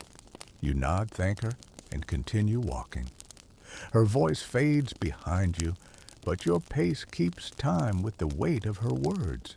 At the inn, the keeper lets you in with a glance and points you toward the hearth. There's a stool, a warm bowl of something that tastes vaguely of cabbage. You eat slowly, still unused to flavor. Someone nearby is singing, a low tune more spoken than sung in a dialect you don't quite recognize. A lullaby, a drinking song. Either way, it soaks into the room like warm oil. No one claps, no one speaks, but everyone seems to listen without meaning to. You sit back, your bowl empty, and let the sound fill the spaces your thoughts usually crowd. You hum along quiet under your breath. The song isn't yours, but the act of singing still is. That night, you sleep in a straw bed that doesn't smell like incense or herbs. It smells like dust and firewood and faint ale. You lie on your side and listen not to choirs, but to the creaks of old beams and the occasional snore of someone 2 rooms away. And still, you sleep well. The next day, you take a road heading north. You're not sure where it leads. No one has told you where to go. You carry nothing but a cloth bag, a little food, and the quiet certainty that your breath is enough to take you there. You pass a shepherd singing to a sheep. Not a trained voice, not even a pleasant one, but it carries.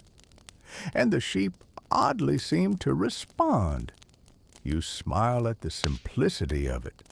The song isn't for performance. It's functional, practical, like music used to be. In a village square, 2 days later, you hear a familiar melody, faint from a corner, where a child taps a stick against a wooden crate. The rhythm stutters, restarts, then finds its pace. You recognize it. It's one of the chants from the hospital, the walking one, the one the gardener used to whistle while cutting time. You join in softly. The child looks up surprised. You keep singing. After a moment, the stick taps fall into step with your tempo. Then another child joins. Then a woman from across the square begins to hum. It lasts 5 minutes, maybe less. When it ends, no one speaks. The world picks back up where it left off, but the silence that follows feels different, warmer, a little fuller. You find lodging in the home of a widow who offers you a corner and a bowl of soup in exchange for fixing a broken fence. You do your best. Her hands are calloused. Her voice carries more melody when she complains than when she sings. But on your 3rd evening, there she hums while stirring a pot. You recognize the tune. It's the lullaby you once sang for the boy in the hospital. You don't ask how she knows it. Maybe it's traveled far. Maybe the melody, like a seed, found good soil somewhere and grew. By the end of the week, you're on the road again. No destination, just movement. Some nights, you sleep under trees, sometimes in barns, once in the loft of an old mill where pigeons coo through the dark like shy choirs, and everywhere you go, you sing. Not loudly, not always with words. Sometimes just a hum, sometimes just a rhythm tapped into a wooden bench, or echoed in the beat of your feet on stone. One afternoon, you come upon a roadside shrine, a cross weather-worn and leaning. Someone has left dried flowers. Someone else has etched a small melody into the wood. You recognize it instantly. A psalm refrain from your 3rd week in the hospital. You whistle the notes. It fits the silence like it belongs there. Later, a farmer offers you a ride on the back of his cart. He doesn't ask where you're going. He doesn't ask why you're walking alone.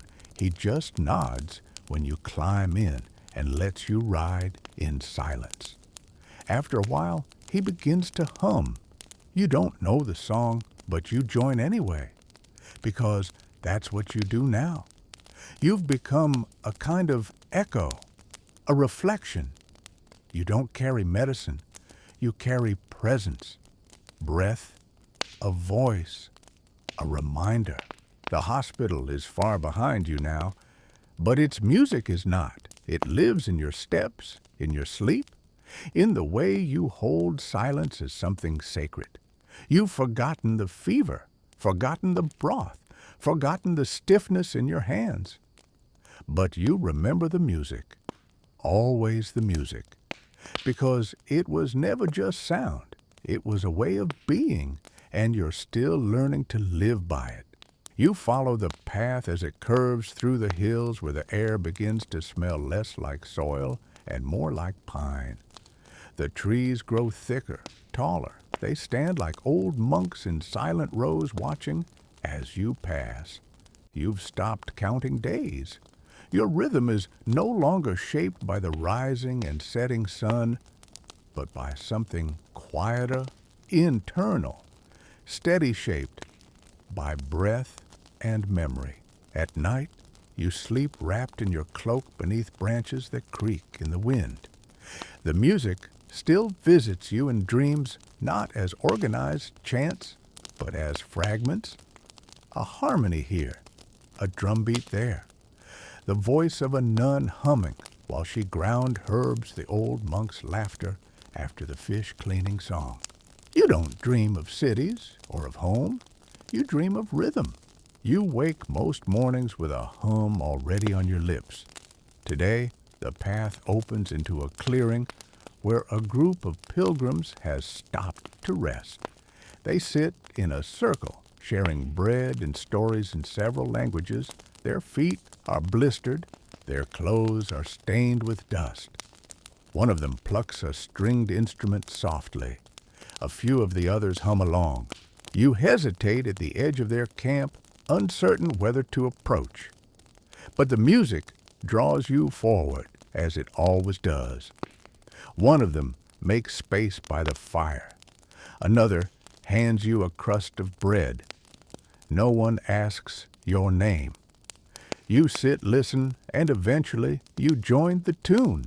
That evening, you learn they're traveling to a shrine at the edge of the valley, a place where miracles are said to happen if you arrive with a pure heart and a tired soul. You think you might have one of those, maybe both. They invite you to walk with them.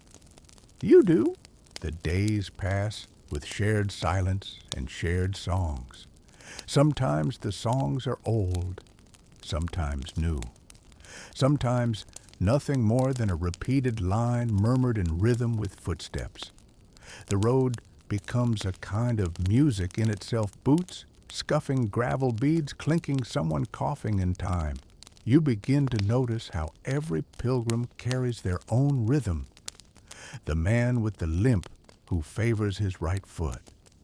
The young girl who swings her arms when she walks, making her satchel jingle like a bell. The older woman who hums a different song every morning, but always in the same key. One night at camp, they ask you to teach a tune. You panic for a moment. You've never taught a song before. But then you remember the lullaby, the one the boy smiled at, the one that followed you from that cold stone bed all the way here. So you begin, softly. The melody is simple. No complicated structure, just a gentle rise and fall like breath. You hum it first, then sing, then hum again. The pilgrims pick it up one by one. It spreads through the camp like firelight. You don't conduct. You just listen, and they carry it. That night, someone whistles it while gathering kindling. Another sings it half asleep. You hear it again in the morning, reshaped by another voice, but still yours. Or maybe not yours anymore. It no longer belongs to anyone, which means it belongs to everyone. When you reach the shrine days later, there is no miracle, at least not in the grand sense. No lights in the sky, no healing fountains, just a low chapel carved into the rock, lit by flickering lamps, and the sound of wind moving through hollow stone. Inside, pilgrims leave things behind. Bits of fabric, pieces of jewelry, carved tokens. You don't have much, but you have your voice. So you stand in the quiet curve of the chapel and you sing the lullaby, the refrain, the sound of something soft, steady, old, and new. The music fills the stone, echoes gently, then vanishes.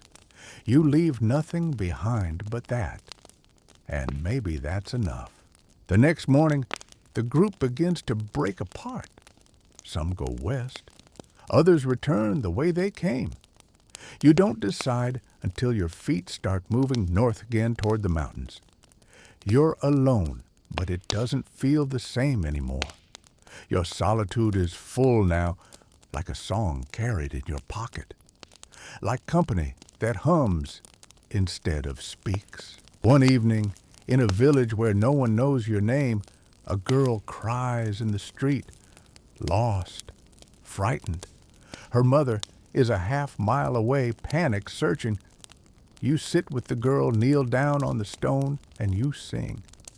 Just enough to make her stop crying. Just enough to hold the moment still until her mother arrives. When they leave, the mother presses a coin into your palm. You shake your head. She insists. You keep it not for value, but because it feels like the punctuation at the end of a line of music. Small, final, grateful. As you continue on, you find yourself more often pausing, not just to rest, but to notice. The way wind moves through wheat. The way old barns creak like wooden choirs. The sound of two strangers laughing on opposite sides of a fence.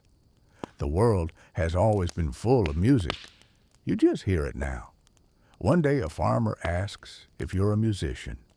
You consider that. You're not trained. You carry no instrument. But you answer yes, because it's no longer about songs you remember. It's about the ones you leave behind. You follow a winding trail through the lower hills where the air is drier and the grass grows in patches. The sky above is enormous, pale, and cloudless, as if someone had washed it clean just for you. There's no particular destination, only forward, only the next village, the next patch of shade, the next voice that might join your song. A week passes like this. You barter your voice for meals now. Sometimes just a bowl of stew. Sometimes a place in the hayloft. People rarely ask questions when you sing. They listen. Then they nod, and something in their eyes softens. That's payment enough. One evening, you arrive at a village by a river. The buildings here lean slightly from the weight of time, their thatch roofs curling like old scrolls. In the center square, someone has placed benches in a half circle around a stone platform. Children run barefoot across the flagstones. You sit and listen. They're rehearsing. A woman stands at the front, tall, tired, with a voice that speaks like it once sang professionally. She's guiding a dozen young voices through a choral piece you've never heard before. It's messy off-key, wonderful. They stop. Start again. Laugh. Someone drops a sheet of music and chases it across the courtyard. You sit quietly at the edge, smiling. Eventually, the woman notices you and nods in greeting. Later, as the group disperses, she walks over. You sing. You nod. Stay for a while, she says. We could use another voice. Even better if you can teach them how to listen. That night, you sleep in a storeroom above the bakery. The smell of bread seeps into your dreams. In the morning, you join the choir. They're young, some barely old enough to hold a melody. Others sing with the wide-eyed force of children who don't yet know what embarrassment is. You don't lead, not exactly, but you sing with them beside them until they begin to notice how breath becomes rhythm, how silence carries just as much as sound. You stay for 3 days. On the second, a girl asks if music makes you stronger. You don't know how to answer. Not really. So you say this: it makes me more willing to keep going. That's close enough. On the third, they sing without you. The harmonies are rough but sincere. It's beautiful in a way polished voices never are. When it ends, they don't ask you to stay. But one of them presses a scrap of parchment into your hand. It's a drawing, just a few crooked notes written by a child's hand under a stick figure with a wide smile. You carry it in your satchel. As you leave, you hum the tune they struggled through. It's clumsy at first, your breath catching on their phrasing. But eventually it smooths. It becomes yours too. The road winds upward after that. The trees change leaner, thinner, shaped by wind. The wind itself has a voice here, long and low. It moves through the narrow valleys like a bass line beneath your thoughts. You stay in silence for a few days, not because you're tired, but because even music needs to rest.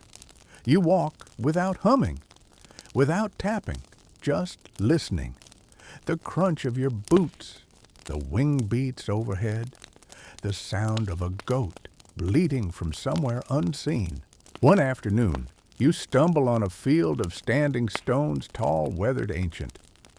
Someone has carved symbols into them long ago. You don't recognize the markings, but they hum when the wind blows just right. You sit among them and sing a single note. It echoes. You try again, this time a short line.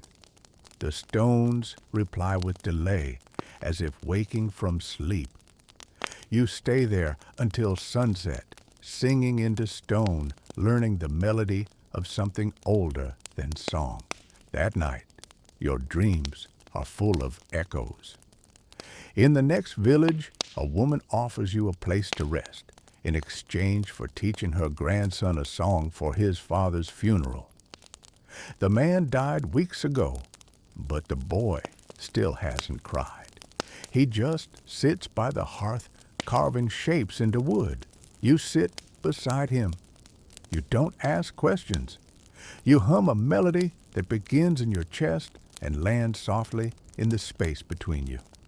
He doesn't look up, but the next day, he whistles it. You hear him whistling it as you walk away, the sound fading behind you like a prayer whispered into wind. By now you understand, you are not a performer. You are not a healer. You are not a saint. You are a vessel. You carry a music that doesn't belong to you, not anymore. It was given to you in a hospital of stone and straw, and you've passed it on 100 times since.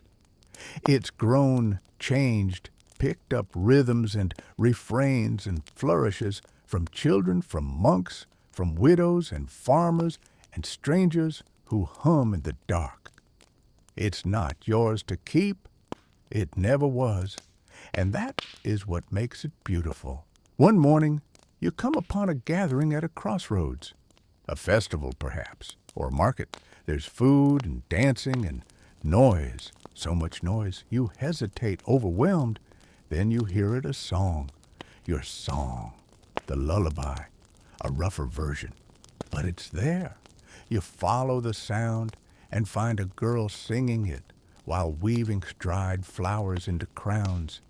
She doesn't notice you. She's just repeating the tune over and over because it pleases her.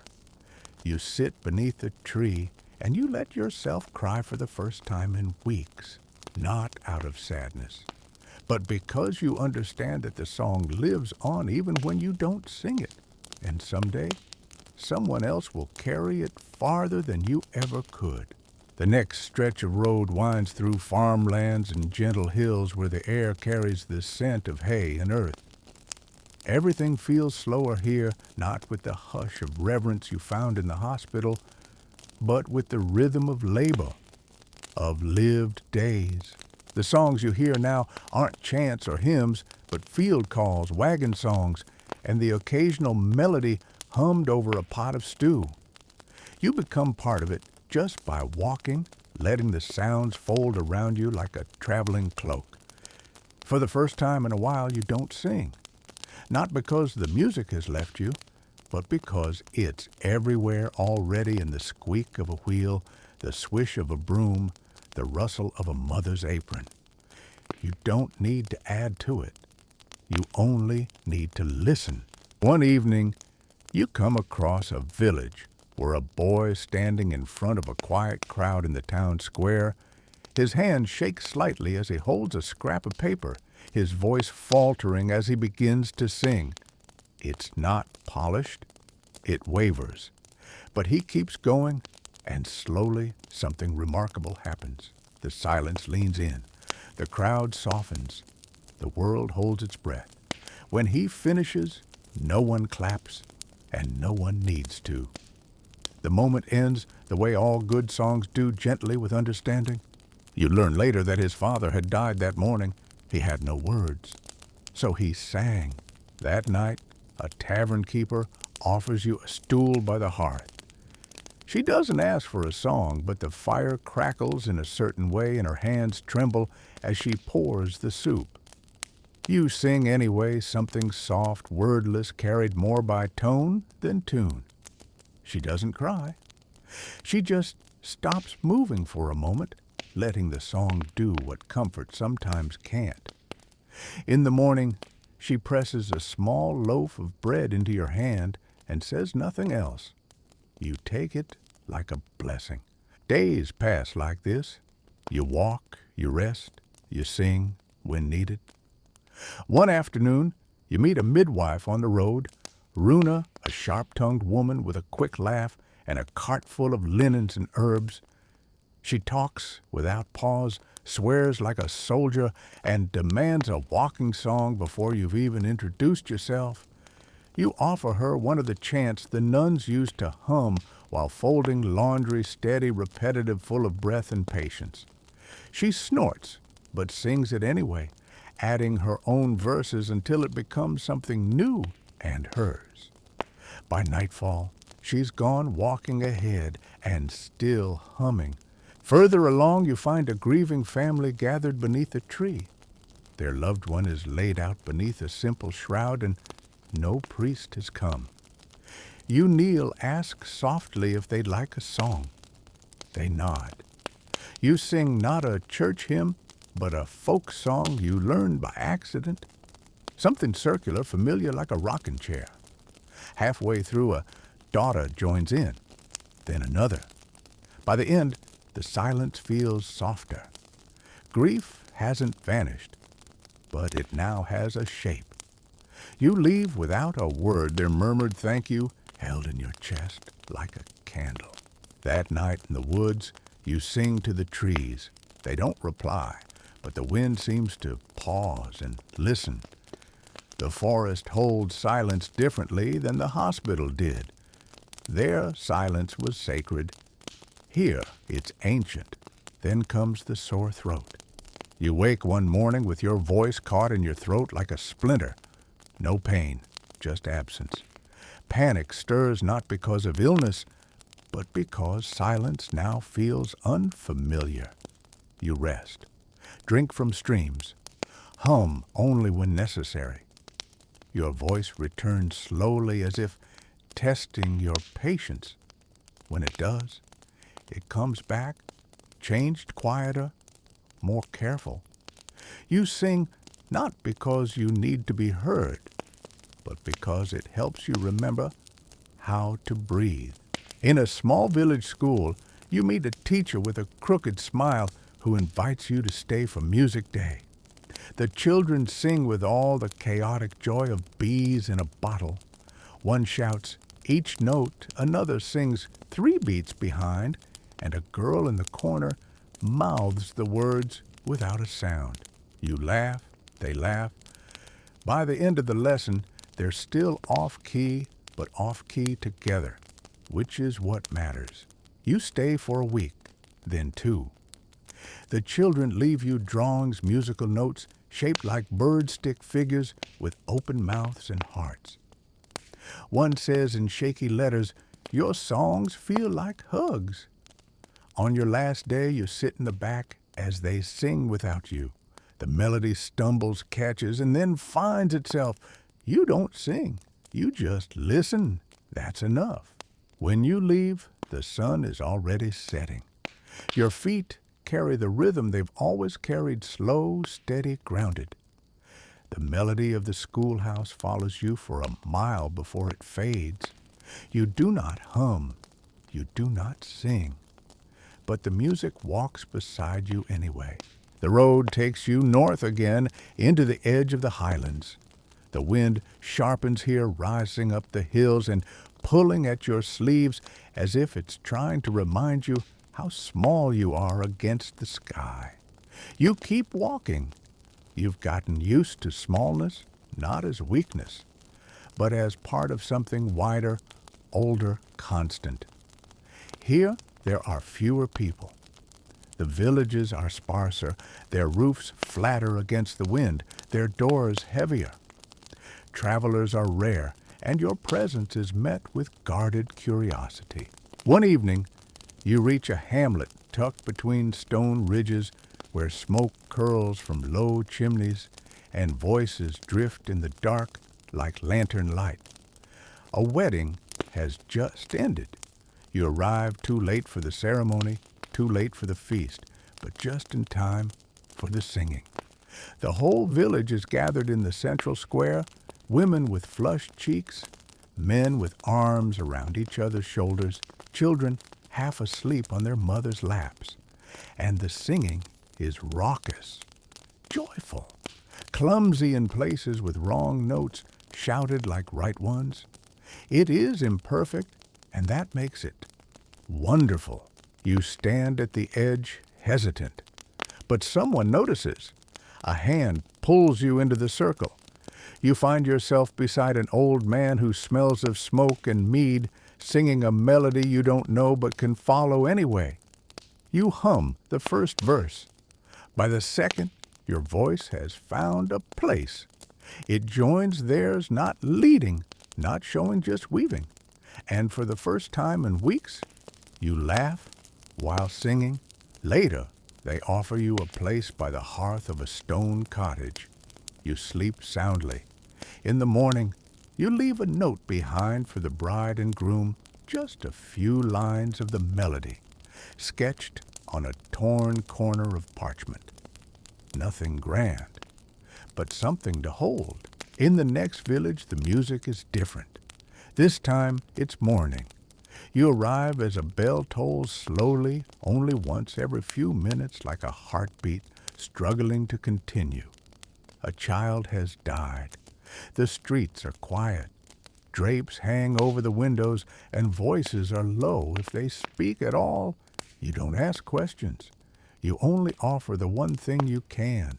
The family invites you into their home. They do not weep in front of you. They do not explain. They only gesture toward the child's small cot and sit in silence waiting. You sit too. Then softly you sing. Not a song of comfort, not something meant to make sense of anything, just a gentle tune rising and falling like breath giving shape to what cannot be said. When it ends, no one moves. Then the mother places her hand over yours. She says nothing. You nod and leave. You walk longer that day. Through pine groves and mist, your boots wet with dew, your shoulders heavy, not with weight, but with the gravity of being asked to carry grief you do not own, but you do not resent it. There's a kind of quiet honor in being trusted with silence, with the space that follows a song. One afternoon you find a boy sitting alone at a crossroads. He's carving something into a piece of wood. When he sees you, he doesn't speak, just watches. Eventually, he holds up what he's been working on, a small flute, rough and unfinished. You sit beside him and show him a few simple fingerings. You play a short scale, soft and slow. He tries, it squeaks. You laugh. He doesn't, but he tries again. The two of you sit for an hour without a full conversation. Just notes traded slowly like pebbles passed between hands. When you leave, he doesn't say goodbye, but he plays the scale correctly once, and you nod. That's enough. You begin to realize that music no longer feels like something you do. It's something you move through, like water, like breath. It fills the cracks between encounters, carries you from one moment to the next. You don't seek out people to sing for anymore. They find you, or they don't. And both are fine. In a seaside village, you spend 2 nights repairing nets for a group of widows. They don't ask for songs, but one evening, as you work by lantern light, one of them begins humming something familiar. You join without meaning to. She doesn't smile. She only nods, as if she'd expected you to know it. The next day, the sky turns black with rain. You stay inside watching the storm wash the sea clean. You don't sing.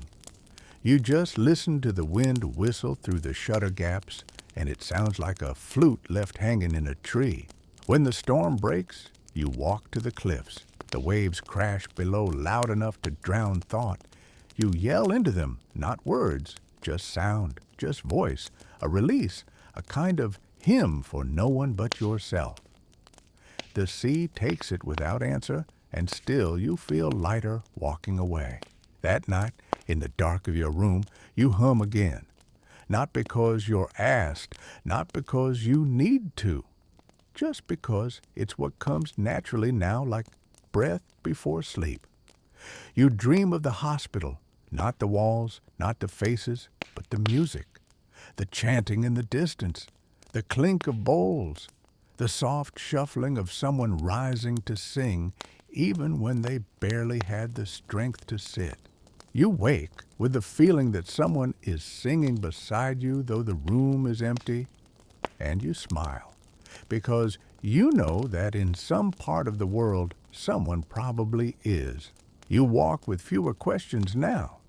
The road unfolds, and you follow. No destination pulls at you. No village waits. And yet, every path feels like it's leading somewhere, even if that somewhere is simply the next place to be still for a while. You've begun to think of music not just as something sung, but something noticed. A rhythm in how people pass a bucket down a line. The creak of door hinges in different keys. The way 2 voices overlap at the well before dawn, speaking softly about nothing and everything. One cold morning frost clinging to the edges of grass, you come upon a woman standing alone by a wooden cross at the edge of a meadow. She's humming, though it takes you a moment to realize it. The sound is so quiet it could be mistaken for breath. You don't interrupt. You simply stand nearby. After a time, she turns and nods. No smile, just acknowledgement. Then she walks away, her voice trailing behind her like mist. You approach the cross. There are no names, no markings, just a weathered bundle of dried flowers tied with twine. You add a stone from your pocket, smooth, small, carried with you since a village miles back. Then you hum a few notes of your own, not as replacement, just as response. That evening, you take shelter in a small chapel left open to travelers. A single candle flickers near the altar. Dust curls in the air like incense that forgot to leave. The benches creak as you sit. You don't light another candle, you don't pray, you sing softly under your breath, a lullaby with no recipient, no end, only the warmth of repetition. When you finish, the silence is complete, not empty, just full of what was. The next town is larger, with markets and blacksmiths, and an inn that charges too much for soup. You barter a song for a meal, and the innkeeper rolls her eyes, but agrees. The room falls quiet when you start, not because you're loud, but because you're not. Your voice winds through the rafters like smoke. You sing of roads and hands and things lost and found again. When you stop, no one cheers, but no one speaks for a long time. and that's enough. Afterward, an old man at the back of the room approaches you. He doesn't say thank you. He says, "I heard that once long ago when my wife was still alive." Then he sits down as if that explained everything. The next morning, you rise before light. The streets are empty, but for a woman sweeping the steps of the chapel, she hums between each scrape of the broom. You recognize the song. It's the one from the inn, altered but recognizable. You don't stop to ask how she learned it. Some things move faster than questions. You walk on. A week later, in a forest clearing, you meet a group of children building a shrine out of twigs and stones. They're singing as they work not well but earnestly. You ask who taught them. One shrugs. "Someone who passed through," he says. "They left us a song instead of money." You laugh. You offer a verse to add. They learn it quickly. Later that night, camped beneath a tangle of stars, you find yourself thinking about all the places your voice has touched, all the moments where your breath carried someone else's sorrow or joy or just helped them sleep. You wonder where those songs are now, in which mouths, in which fields, you may never know. But you've stopped needing to. In a fishing village battered by wind and salt, you meet a man who repairs boats. He doesn't talk much, but he listens. One night, by the docks, you sing while mending nets. When you look up, he's crying. You offer him the net, thinking it's tangled again. He waves it away. "It's not the song," he says, voice rough. "It's what it reminded me of." You nod. That's often how it works. Before you leave, he hands you a small wooden carving, a boat no bigger than your palm. "Take it," he says, "so you don't forget the sea." You carry it with you. Your satchel is heavier now, not with supplies, but with small things left behind by those who heard you. A drawing, a ribbon, a coin, smoothed by time, a sprig of rosemary, pressed in cloth. You carry none of them for usefulness. You carry them because they are proof that something passed between you and someone else. That your music mattered, even if just for a moment. One day, while crossing a river on a narrow bridge, you meet a traveler headed the other way. He stops, tilts his head, and says, "You're the one who sang in the mountain town. My sister wrote me about you. You're startled. You hadn't realized you'd left echoes. You smile, unsure what to say." He nods. She said the song helped her sleep for the first time in weeks. You cross paths without another word. That night, you sing to yourself by the river, not loudly, just enough to let the stars know you're still here. You realize now that music has become something more than ritual. It's a thread, a lifeline, a way of being in the world without needing to take from it. You give your voice, and sometimes the world gives something back. Not always, but often enough to keep walking. You wonder quietly what will happen when your voice fails entirely, not just from a sore throat or exhaustion, but truly, when age or illness takes it away. And then you realize by then others will be singing for you. You've left the melody behind in enough hands. You cross into a valley where the hills lean close and the mist settles low over the grass like folded linen. The path narrows, winding between mossy stones and half-forgotten boundary markers, stones with runes so weathered they seem more like decoration than language. Here voices carry differently. Even a whisper seems to echo, and so you stop humming for a while, not out of reverence, but to listen. Really listen. The silence here is layered, not empty. It's filled with birdsong, distant water, and the creak of old trees bending toward one another like conspirators. At a fork in the road, you meet an old woman gathering berries into a cloth apron. She looks up as you pass and says, "You sing, don't you?" You nod. She doesn't ask for a song. She asks for help carrying her basket. Her home is not far, just beyond a grove of ash trees where the earth is damp and smells of mushrooms and leaves that never learned how to fall properly. You carry the basket, and in return, she feeds you thick stew with barley and wild onions. After dinner, she says, "There was a tune my husband used to sing while we worked the fields. I can't remember all of it, but I hum what I can. Maybe you'll catch the rest." She begins. You listen. It's broken, hesitant, with pauses where the melody used to be, but something in it is familiar, not the notes perhaps, but the shape. You follow it slowly, filling in the missing spaces with your own voice. Together, you finish the song or something close to it. She smiles, but doesn't cry. "That'll do," she says. "It doesn't need to be the same. It just needs to be heard." You stay the night in her cottage, lulled to sleep by the sound of wind slipping through the chinks in the walls.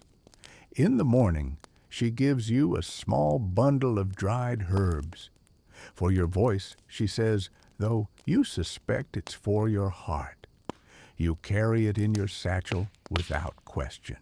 The next village is a place of silence, not spiritual, not sacred, just worn down and tired. The people don't speak much. You hear no laughter, no evening songs, no children calling across the square. A fire once swept through here, long ago. You can see the blackened outline still etched into the walls of the older homes. What grew back feels careful, quiet. Even the animals seem subdued. You stay at the home of a man named Thomas. He offers you soup and a place to sleep in exchange for help chopping wood. He doesn't mention music. No one does. Not until the second night when he asks out of nowhere, "Can you sing something that doesn't remind people of the fire?" You nod. Then you sit by the hearth and sing something about rain. Not the storming kind, just a gentle drizzle over fields, the kind that makes windows fog and people lean in closer. The song is short, simple, but when it ends, Thomas is staring into the fire with his mouth slightly open as if something inside him has shifted without permission. He doesn't speak again that night, but when you leave in the morning, he presses a small stone into your hand, smooth, black and cool. "It came from the ruins," he says. "Carry it forward." You do. And somewhere further along the road, you come to a place where the trees part unexpectedly, revealing a wide meadow filled with birds. Not flying, not caged, just there, nesting, hopping, calling to one another in sharp, bright voices. You sit beneath a tree and sing to them, not because they'll understand, but because they are living reminders that any sound, is part of the world's conversation. You sing, and they answer. Not in harmony, not in rhythm, but in honest, noisy reply. And that's enough. You spend the night in the meadow, wrapped in your cloak, the stone from the burned village warming in your palm. You dream of birds, not flying, but singing. Singing in languages only the wind understands. The next day, in a village built along the edge of a lake, you find something unusual. A music school. Small, tired. Faded banners hang over the doorway, and inside, a single teacher leads a group of students through breathing exercises with the kind of expression usually reserved for rowing against a current. You don't announce yourself. You just watch from the doorway. Eventually, the teacher notices you and asks, "Traveler or instructor?" You shrug, maybe both. He invites you in. You stay for a lesson, then two, then a week. The students are young and restless. They want to sing perfectly. You teach them instead to sing honestly, to let their voices crack, to let silence be part of the song. One girl sings so quietly, the others strain to hear. You lean close and say, "That softness is your gift. Don't trade it for volume." By the end of the week, they sing together not as a choir, but as a gathering of separate hearts willing to listen to one another. You leave a verse behind on the blackboard, one you haven't written before, one you may never write again. And when you leave, the teacher doesn't say goodbye. He only nods and whispers, "You reminded them why we sing." You walk again, through rain, through wind, through a field of yellow flowers that buzz with bees and shimmer with motion. You don't always sing aloud, but the melody stays with you like a pulse you no longer need to check. You remember now something the cantor once told you long ago in the hospital. A song is not for keeping, it's for carrying. You didn't understand it then. You do now. Because as your footsteps stretch further into the unknown, you know with quiet certainty that your voice is no longer just yours. It has been borrowed, echoed, answered. It has been made part of the world, not as performance, but as offering. And somewhere, even now, someone is singing something they learned by listening to you. Even if they've forgotten who you were, even if you were only passing through. The hills flatten as you descend into lowland country, where the roads stretch long and straight between fields of barley and the occasional orchard bending under the weight of ripening fruit. Everything here seems slower, more deliberate. The wind moves gently, the sun lingers longer before setting, and even the birds seem to sing in unhurried phrases, as if time is not pressing on them the way it once did in the colder, older parts of the world. You pass a village where the people are known not for their voices, but for their instruments. Every house seems to hold something that can be plucked, blown, or beaten into music. You hear a child practicing a wooden whistle out of tune with a neighbor softly strumming a six-stringed harp carved from ash. You stop to listen, smiling at the gentle chaos of it. It isn't beautiful, but it is true. You end up staying longer than you meant to. The villagers are kind, but more than that, they're curious. They ask where you learned to sing, who taught you, what made you begin. And you answer as best you can, "I learned by listening." They invite you to teach, but you decline. You don't need a teacher. You say just a place where sound can happen without shame.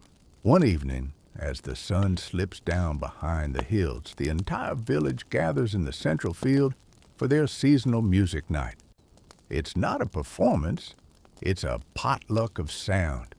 No stage, no audience, just neighbors gathered in the warm grass, sharing songs as casually as stories. Some bring instruments. Others only bring their voices. You, as always, bring your presence. You sing once a simple melody about rivers and shadows. It's not new, but it feels like it belongs here. When you finish, a man in a red vest nods and begins to play it again on a fiddle, not perfectly, but earnestly. Then a girl adds harmony. Then someone else begins tapping a rhythm on an overturned bucket, and just like that, the song stops being yours. You lie back on the grass and listen, and you realize this is what you've always wanted, not applause, not recognition, but continuance. A song that outlives your voice by moments, hours, or years. When you leave the next morning, you find a fresh pair of socks tucked into your satchel along with a note that reads, "For the road," from the ones you sang beside. You walk lighter that day, but not every place is ready to receive a song. A few days later, you reach a town still wrapped in the silence of superstition, a place where music is seen as a luxury for the unburdened, where laughter is brief and quiet, and even weddings are more whispered than sung. You feel it immediately, the suspicion in the way people glance at your traveling satchel, the guarded way they answer questions, the way even children don't hum. You find work moving hay bales and fixing a fence in exchange for a cot in the stable loft. You don't offer a song. Not here. Not yet. But you notice the stable boy whistling softly when he thinks no one's listening. You'll hear him stop the moment your footstep creaks the boards. So you leave a melody behind. Not in words, just whistled. Just once. While brushing down the mule. You don't look at him, don't speak, don't invite. But the next night, you hear it again, tentative in another key, but yours. A reply. You don't stay long. Some places require more time than you have, more patience than you can afford. But you leave with a quiet hope that perhaps the song will stay behind, make itself at home, soften the edges over time. Farther along the road, the weather changes. Rain begins to fall in long, steady sheets. The world shrinks to the space beneath your cloak, the sound of your boots in puddles, and the rhythm of droplets tapping your satchel. You stop singing entirely, not from sorrow, just from wetness. The air demands quiet, so you give it quiet. But when you finally arrive soaked and shivering at a lone roadside tavern, the innkeeper greets you not with questions, but with a towel and a bowl of stew. She doesn't ask for payment. She only says, "I heard you once years ago. You sang at my brother's funeral." You blink unsure. She nods. You may not remember, but I do. You sit by the hearth stew in hand, the towel draped around your shoulders. She doesn't ask for another song. She doesn't need one. Sometimes remembering the sound is enough. The next morning the rain has stopped and the world smells clean. You step outside and feel the sun hit your face like a long-lost friend. You breathe in. Then you begin to hum slowly, lazily like a cat, stretching after a nap. A tune rises without invitation, as if it had been waiting for the right moment to return. By noon, you reach a river crossing.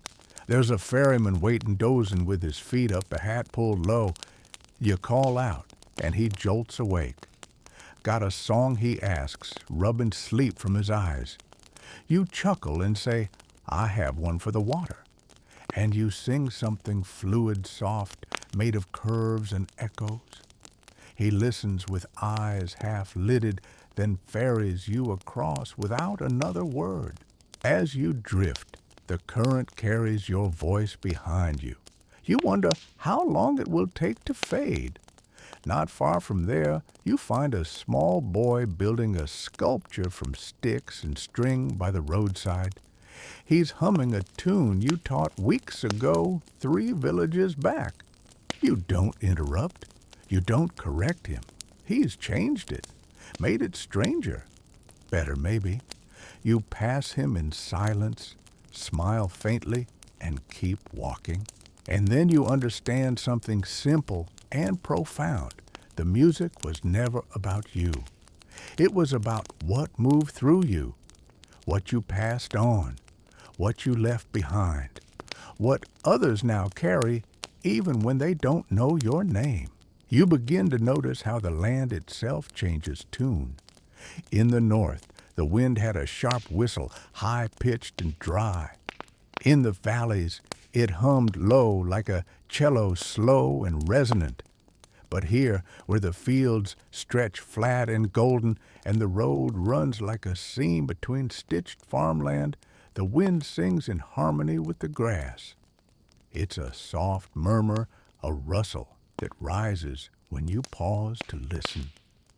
Sometimes you imagine it's speaking to you, not in words, but in breath. One afternoon, you meet a farmer standing at the edge of his field, watching clouds roll in from the east. "Storm's coming," he says. "You can feel it in your knees." You nod. He offers a place in his barn for the night, says he used to sing when he was younger, but doesn't anymore, says the birds do it better.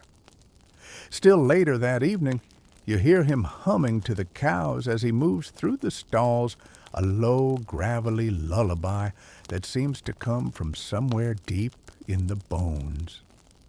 You don't interrupt.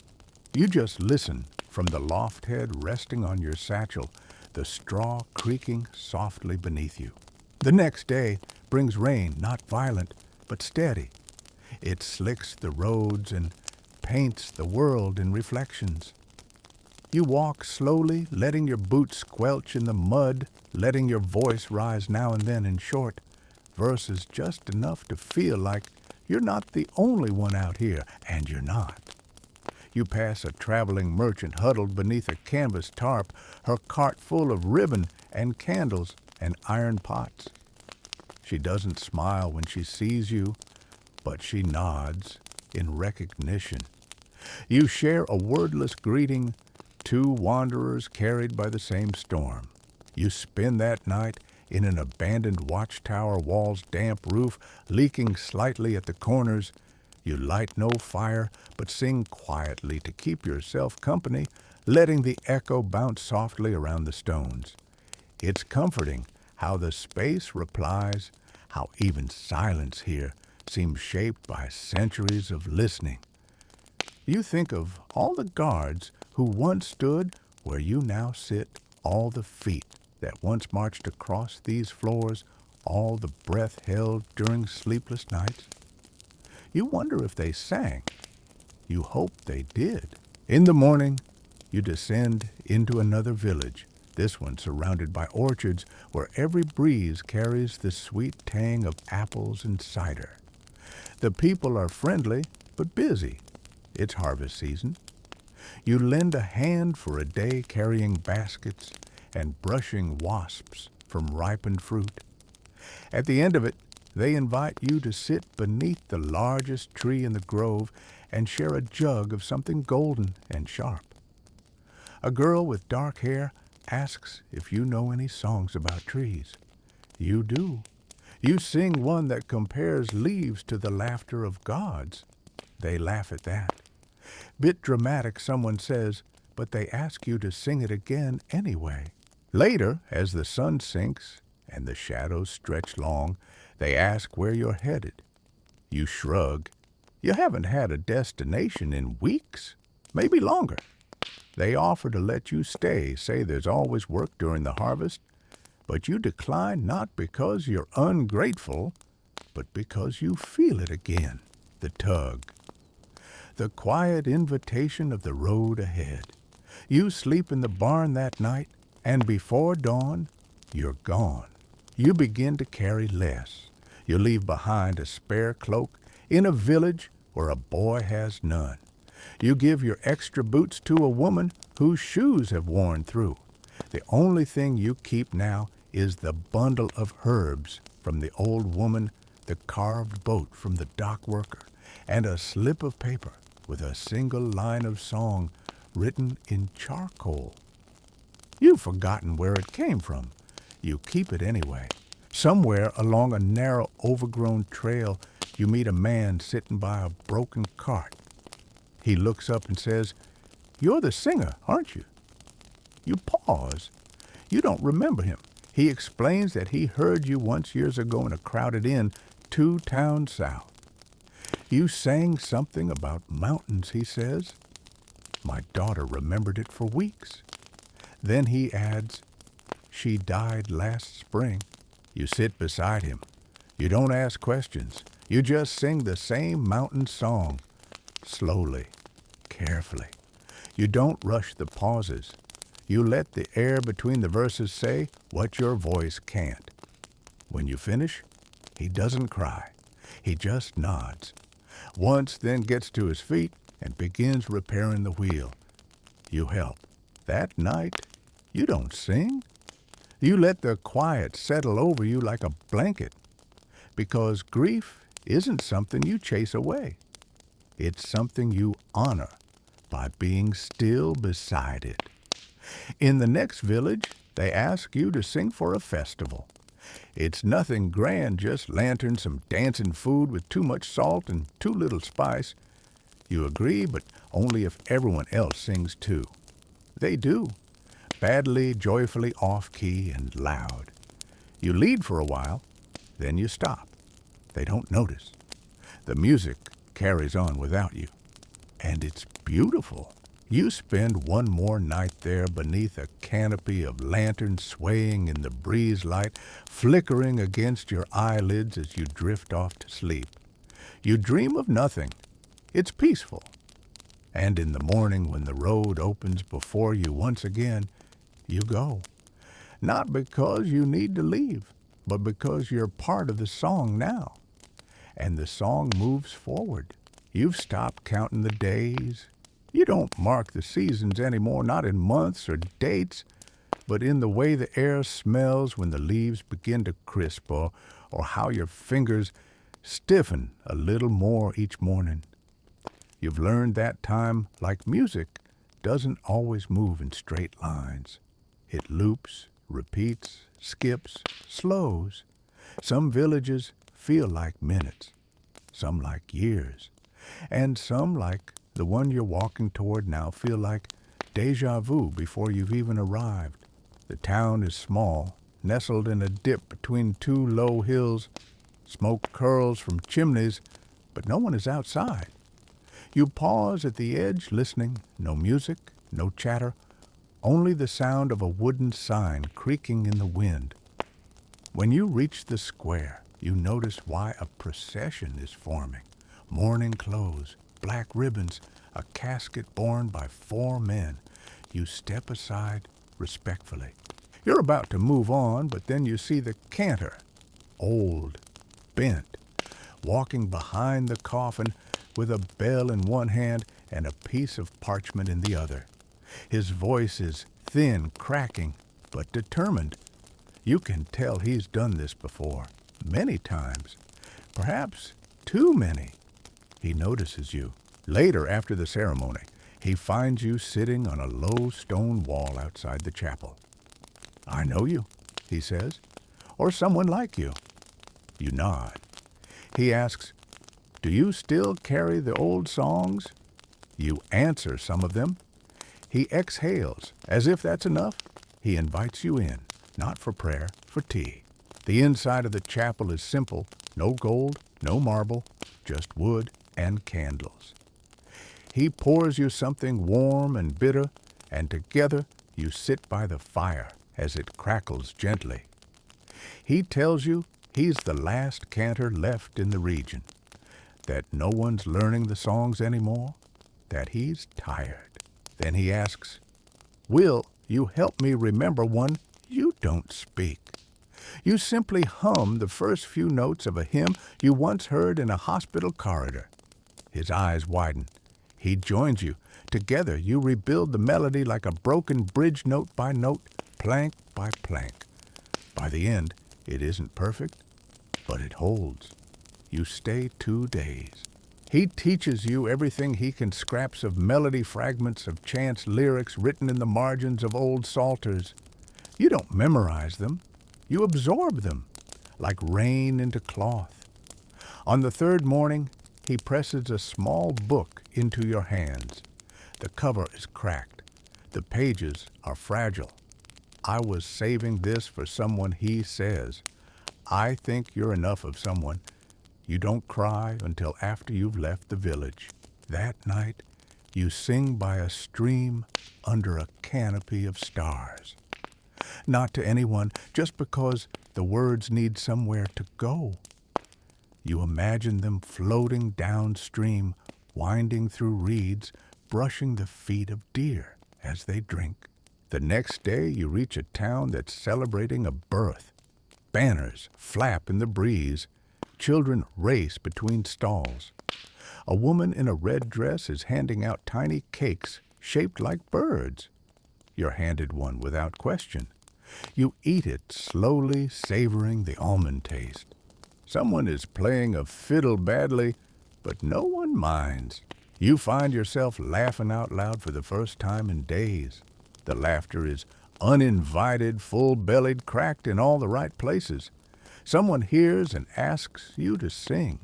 You do something lively this time, fast-paced, made for clapping and stomping.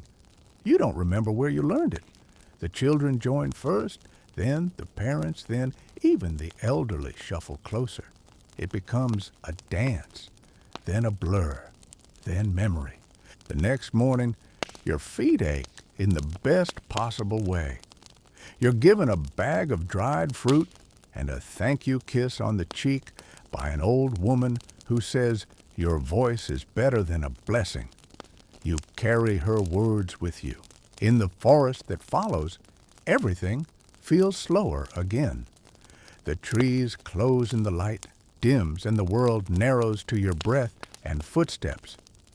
You walk for hours without seeing another soul. Then you hear it. A flute.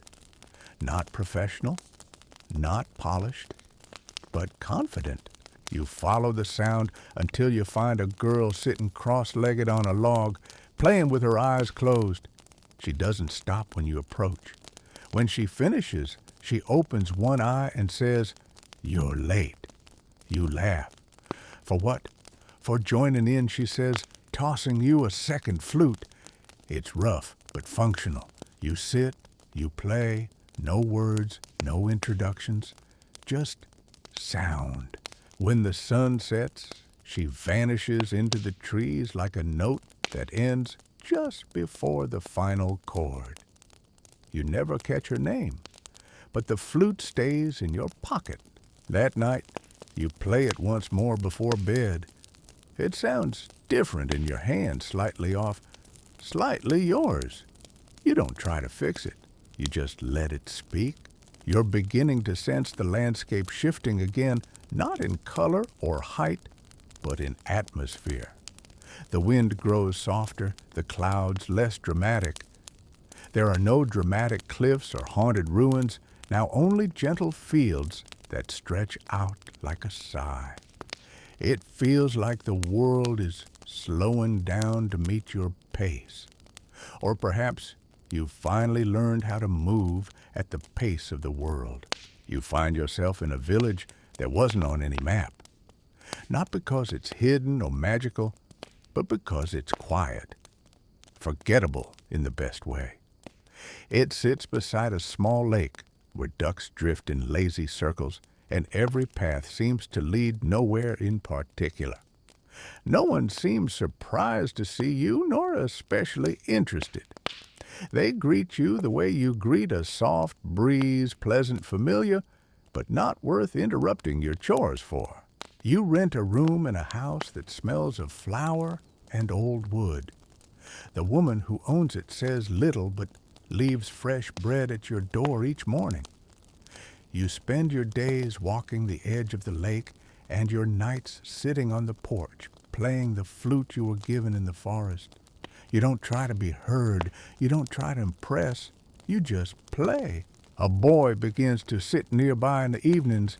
He never speaks, just listens, then runs home before the stars are fully out. One night, he brings a small drum. He doesn't ask permission. He just joins. You don't correct his rhythm when it stumbles. You match it instead. Over the next few nights, other children join, some with spoons, some with sticks, one with a pot lid that he calls a cymbal. They create a small orchestra of chaos around you, and you smile more than you play. It's a beautiful mess. But somewhere in the noise, something real is forming. One evening, the woman who owns the house sits beside you. She listens for a while, then says, My husband used to play the violin. The barn burned years ago with the instrument still inside. She doesn't cry. She just watches the children banging their improvised drums and says, "It's nice to hear music again." You don't reply. You simply start a slow, soft tune, something the children can't ruin, only accompany. When you finally leave, the woman gives you a pouch of dried cherries and a carved wooden spoon. "You reminded the village how to make noise," she says. "Good noise." You walk on. The next days blur together. You pass through forests that whisper more than they rustle over bridges with names carved deep into their railings, and through crossroads that seem to have forgotten where they once led. You sleep under trees, under stars, once in the loft of a barn, surrounded by doves that cooed in their sleep like tiny ghosts. In one village, they mistake you for someone else, a teacher perhaps, or a messenger. You correct them at first, then stop trying. If they need you to be something, you can be that, just for a little while. You teach a girl to hold a note without closing her throat. You show a farmer how to sing to his cows without startling them. You hum a lullaby to a baby who won't sleep unless the wind howls just right. You aren't fixing anything. You're just adjusting the air. And then comes the invitation. A festival, one you didn't expect. A town that celebrates nothing. Not a harvest, not a saint, not a king, just existence. They call it the day of breathing. No rules, no script, just a shared agreement that living deserves a song. You arrive in time to see lanterns being hung from tree limbs, their colors catching fire in the setting sun. Children run barefoot. Elders sit in circles telling stories with their hands. And in the center of it all, a wide clearing where people are already gathering. They ask if you'll open the night. You hesitate. Then you step forward. You don't sing something grand. You sing something true, a melody made from footsteps and whispers and the way light flickers on water. A tune you didn't know you knew until you began. No one claps. They breathe all together, in, out, in, again. Then someone begins to hum along, then another, and another. Before long you are surrounded by a quiet choir of strangers breathing your song into life. It grows, transforms, lifts, falls, and finally fades, not with a bang, but with a shared silence that wraps around the clearing like silk. You don't sing again that night. You don't need to. Others take over louder, braver, happier. They play flutes, drums, spoons, laughter. One man juggles potatoes while humming. A woman sings opera while balanced on a barrel. It's ridiculous. It's perfect. You sit at the edge of the clearing, legs folded, heart full. For once, you don't feel like a traveler. You feel like part of the song. That night, you fall asleep beneath a tree lit with paper lanterns, your head resting on your satchel, the air still vibrating with shared music.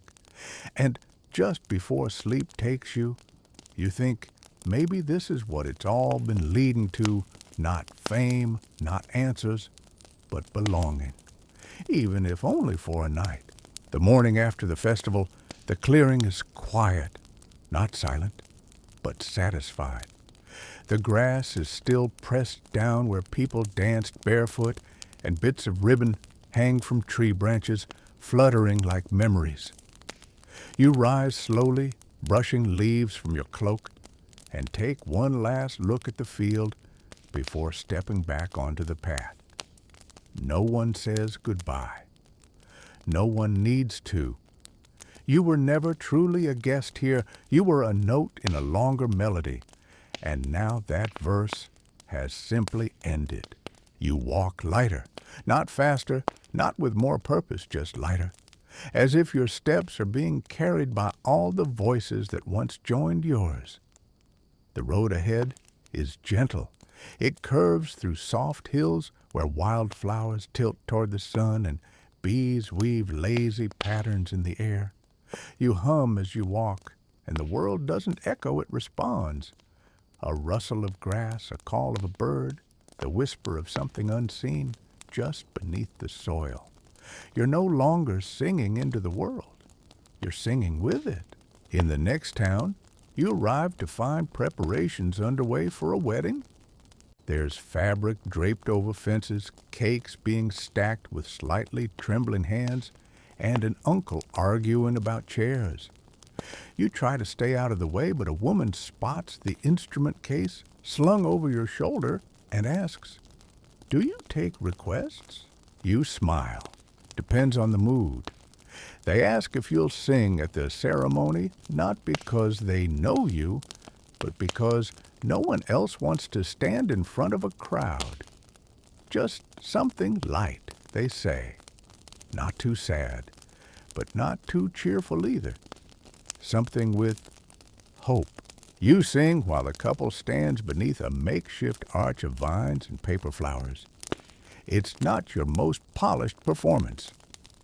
A breeze lifts the final note out of your mouth mid-phrase, and a child sneezes loudly halfway through. But it feels right. Real. Honest. Like music stitched from threads of nerves and joy and sweat. Afterward, the bride presses a coin into your hand, but the groom swaps it out for a carved button. "This," he says, "was on my grandfather's coat." You accept it without words. Some gifts are heavier than money. You stay for the feast, though you eat little. You listen more. Old men telling stories, teenagers daring each other to dance, a grandmother whistling a tune older than anyone remembers the name for. The music here is in everything, even the silence between bites of bread. When you leave, it's late. The stars are out, and the moon follows you like a second thought. You reach a river where no bridge waits. Just a small raft tied to a post and a sign that reads, "Sing to cross." You laugh. So you do. Not loudly, not dramatically. Just a soft tune about rivers and passage and the things you carry that aren't yours. As you sing, the raft drifts toward you.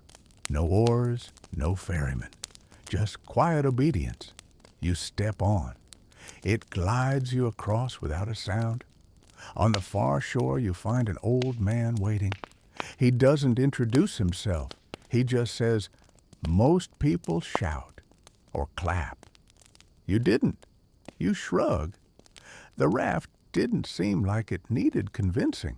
He chuckles and says, "You've learned a lot."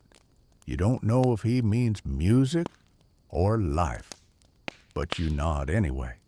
He points down the path. There's a hall ahead. Small, worn. They used to host traveling musicians back before things fell quiet. They like you. You thank him and follow his directions. The hall is exactly as he described, weathered but standing tucked behind a curtain of trees. Inside, dust motes drift in slanted light, and a stage made of uneven planks waits without demand. A woman is sweeping the floor. She looks up and says, "You're early." "For what?" "For the gathering." You didn't know there was a gathering, but you stay. And over the next day, others arrive. Singers, strummers, whistlers, dancers. None famous. None trying to be. Just people who've been traveling long enough to forget what staying feels like. You share food stories, broken instruments, and forgotten songs.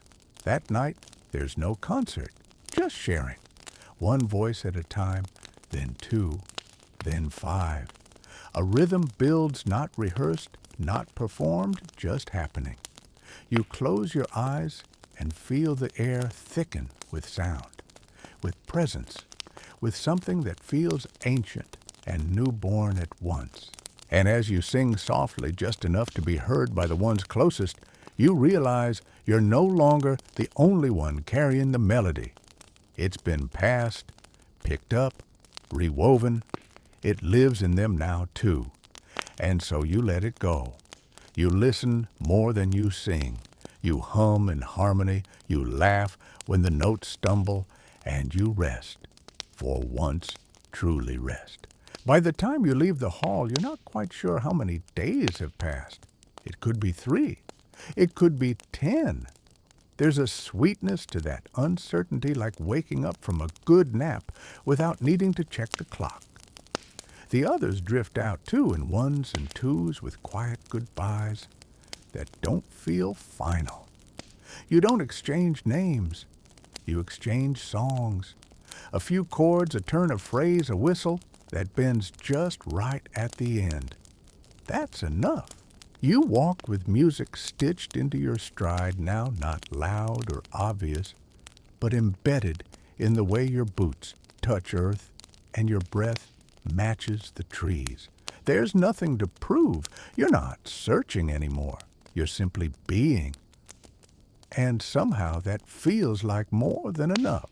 A few miles down the path, you come across a faded sign nailed to a crooked post infirmary ahead. Open to all. You pause. It's been a long time since the word hospital meant something hopeful. Your step slow, then continue curiosity blooming. When you arrive, the building is small and slanted, its wooden frame held together more by will than nails. But it's warm, alive. There's a soft hum coming from inside, not machines, not moans, but music. Low, steady, wordless. You push open the door. No one turns to look. A young man is tuning a harp in the corner. A woman hums while she wraps someone's ankle. A patient, eyes closed, breath, even taps one finger in time to a beat only he can hear. There's no drama, no miracle. Just care, slow and musical. You sit near the wall and listen. Later, someone offers you tea, then asks if you'll sing for a woman upstairs who hasn't spoken in weeks. You follow them quietly up narrow stairs to a room with open windows and the scent of lavender. The woman lies still. Her eyes flicker when you enter. That's all. You don't ask questions. You don't sing anything familiar. You sing what the room suggests, the rhythm of wind through curtains, the rustle of leaves beyond the window, the creak of the chair beneath your feet. It's not a song with structure. It's a song with presence. When you finish, she doesn't clap, but she turns her head toward the sound. The nurse mouths, "Thank you." You nod and return downstairs. They offer you a bed for the night and food without conditions. Not because you healed anyone, not because you're special, but because you gave what you had, and here, that's all that matters. Before you sleep, you sit by the fire with the harpist. He plays something aimless and lovely fingers drifting without map or measure. You ask where he learned. He shrugs. Same place as you, probably. Walking. You leave at dawn, but not in a hurry. The infirmary doesn't vanish behind you. It settles, becomes part of the route etched in your bones. Another note in the long looping symphony. On the road again, you hum something new. It sounds like stairs and soft footsteps and the hush that follows the end of pain. You don't need to record it. If it matters, it will stay. Later that week, you stumble upon a ruined theater. The walls are still upright, but the roof is gone and moss covers what once were seats. It's beautiful in the way forgotten things often are, quiet, crumbling, and stubbornly full of memory. You step through the doorway and feel the past wrap around your shoulders like a heavy coat. You sit on the edge of the old stage and begin to sing, not to an audience, to the space itself, to the ghosts of clapping hands and whispered lines and velvet curtains pulled back in anticipation. You sing of silence that listens and shadows that remember. As you sing, you see a figure pause at the threshold, a child. Dirty knees, wild hair, eyes wide. She steps inside, careful not to break the spell. You sing one more verse, then stop. She doesn't speak, just sits cross-legged in the front row. You nod once, and she nods back. You leave a song behind, echoing gently in the moss and air. That night, you camp near a river, and the stars are particularly loud. You lie on your back, watching them pulse. You think of every place you've sung, every person who hummed after you passed. Not with pride, not with ownership, just with awe. Like someone who planted seeds without knowing, and now sees green in every direction. You drift off humming a lullaby you picked up in a tavern 4 towns ago. It has no name, no author, no clear beginning, but it rocks you into sleep like the arms of a story still being written. You wake to birdsong and the scent of damp earth. The river glints in the morning light like a ribbon of silver unraveling beneath a sky too blue to believe. You stretch bones, cracking softly, and for the first time in a long while, you feel still, not stopped, not lost.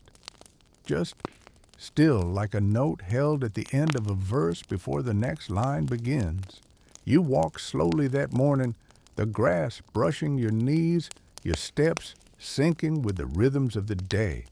There's no hurry. The world is not asking you to arrive anywhere fast, so you don't. You pause to watch ants navigate a fallen twig, to listen to frogs tucked under broad leaves, to trace spirals in the dust with your toe, while a snail drags its quiet shadow behind it. By noon, you find a crossroads, a real 1-4 paths meeting beneath an old oak tree so large it looks like it could hold all your memories in its bark. There's a stone bench under the shade, and someone's already sitting there, an old woman with wild white hair and a flute in her lap. She's not playing, just sitting, watching the dust dance. You sit too. She doesn't speak, neither do you. Time stretches between you long and drowsy.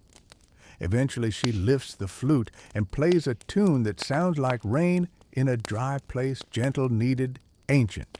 When she finishes, she glances sideways at you and says, "Not every path leads somewhere. Some are meant to be walked just for the walking." You nod. You don't ask her name. She doesn't ask yours. When she stands to leave, she places a small object on the bench beside you, a polished stone carved with a spiral. "For remembering," she says, and then she's gone down the northern road, her shadow flickering like a candle flame between the trees. You carry the stone with you. The next village is built around music, not metaphorically, literally. Every building has chimes. Some hang from eaves, others dangle from windows, others are hidden in door frames and chimneys. Every breeze is a song. Every step strikes a note. It's overwhelming, at first a cacophony of tin wood glass, but slowly you start to hear the patterns. You walk differently here, placing your feet carefully to match a rhythm only the town seems to understand. A man greets you with a bow and says, "We don't talk much. We let the wind do it." And it's true, conversations here are often done in whistles, and taps a soft symphony of movement and air. Still, when night falls, they make an exception for you. You're asked to perform in the town square not as a show, but as an offering. You stand in the center, surrounded by listening silence, and sing something slow and full of breath. No instruments, no echoes, just voice and wind and a town that hears everything. After the final note fades, the town answers not with applause but with bells. They ring them gently from porches, balconies, trees. High notes, low notes, some no louder than a whisper of silver. It's not celebration, it's communion. That night, you sleep in a loft filled with wind chimes, and the dreams that come are the kind you don't remember in detail, only that you wake up feeling like someone sang to you while you slept. The next morning, a child gives you a small pendant shaped like a bell, so you don't forget the wind they say. You promise not to. Further down the road, you come across a meadow where dancers rehearse without music. Their movements are precise, poetic, suspended in silence. You sit beneath a tree and watch, mesmerized. One of them eventually turns and says, "We don't need a song. We are the song." You believe them. You walk on and the wind keeps singing, though it's quieter now, more private, like a secret humming in your ear. You hum back, not because anyone is listening, but because you are. You've become your own audience, your own duet, your own choir. That doesn't mean you're alone. It means you found how to carry company inside you at night, under an open sky, stitched with stars. You take out the carved stone and the bell pendant and lay them beside your pack. You place your flute next to them and you hum yourself to sleep with the same tune the old woman played under the oak. It's not hers anymore. It's yours too now. And you understand something new. The song was never the point. It was always the connection. The bridge between people who never exchanged names, between strangers who needed nothing but a note in common. You are made of these bridges now. You fall asleep smiling. You awaken with the sky just beginning to glow, that tender gray blue that only happens before dawn. There's no sound except your own breathing, the rustle of fabric as you sit up, and the soft clink of the bell pendant brushing against your chest. You hold it for a moment, thumb tracing its edge, and think not of where you're going, but of where you've been. The road greets you like an old friend today, familiar, worn, and gentle beneath your boots. It doesn't lead anywhere in particular, and you don't need it to. For the first time, the journey itself feels like enough. Every step is an echo of every note you've ever sung, every silence you've ever held. You walk not with purpose, but with presence. Around midday, you reach a town where the streets spiral inward like a snail's shell. At its heart is a garden overgrown and tangled, but lovingly so. Music drifts through the air, not from speakers, not from instruments, but from the plants themselves. You realize after a moment that wind is blowing through tiny metal threads woven into the vines. Someone crafted this carefully long ago. A woman sits cross-legged at the center of the garden, weaving a basket out of grasses that shimmer when touched by light. You approach quietly, unsure if she's noticed you. Without looking up, she says, "I was wondering when you'd arrive." You don't ask how she knew. You've stopped needing to know how things work. Some melodies just are. She finishes the basket and hands it to you. "It's for carrying things that don't have weight," she says, and then adds with a smile, which is most of what matters. You leave the garden with no map, but with the sensation of being gently redirected, as if the path beneath your feet shifted slightly to point you toward something softer. Later, you encounter a man sitting beside a dry well. He offers you a seat, then says nothing for a long time. Eventually, he asks, "Do you know any songs for what isn't coming back?" You nod. Everyone does. You sing something with no chorus, no verse, just a line that circles back on itself as if trying to remember what it once was. He doesn't thank you when you finish. He just breathes a little deeper and pats your shoulder before walking away. You stay at the well a while longer, humming to it like one would hum to a sleeping animal. Then you move on, carrying the silence he left behind like another item in your woven basket. That night, it rains. Not the violent kind, the soft, endless kind that smooths everything over like a lullaby whispered in water.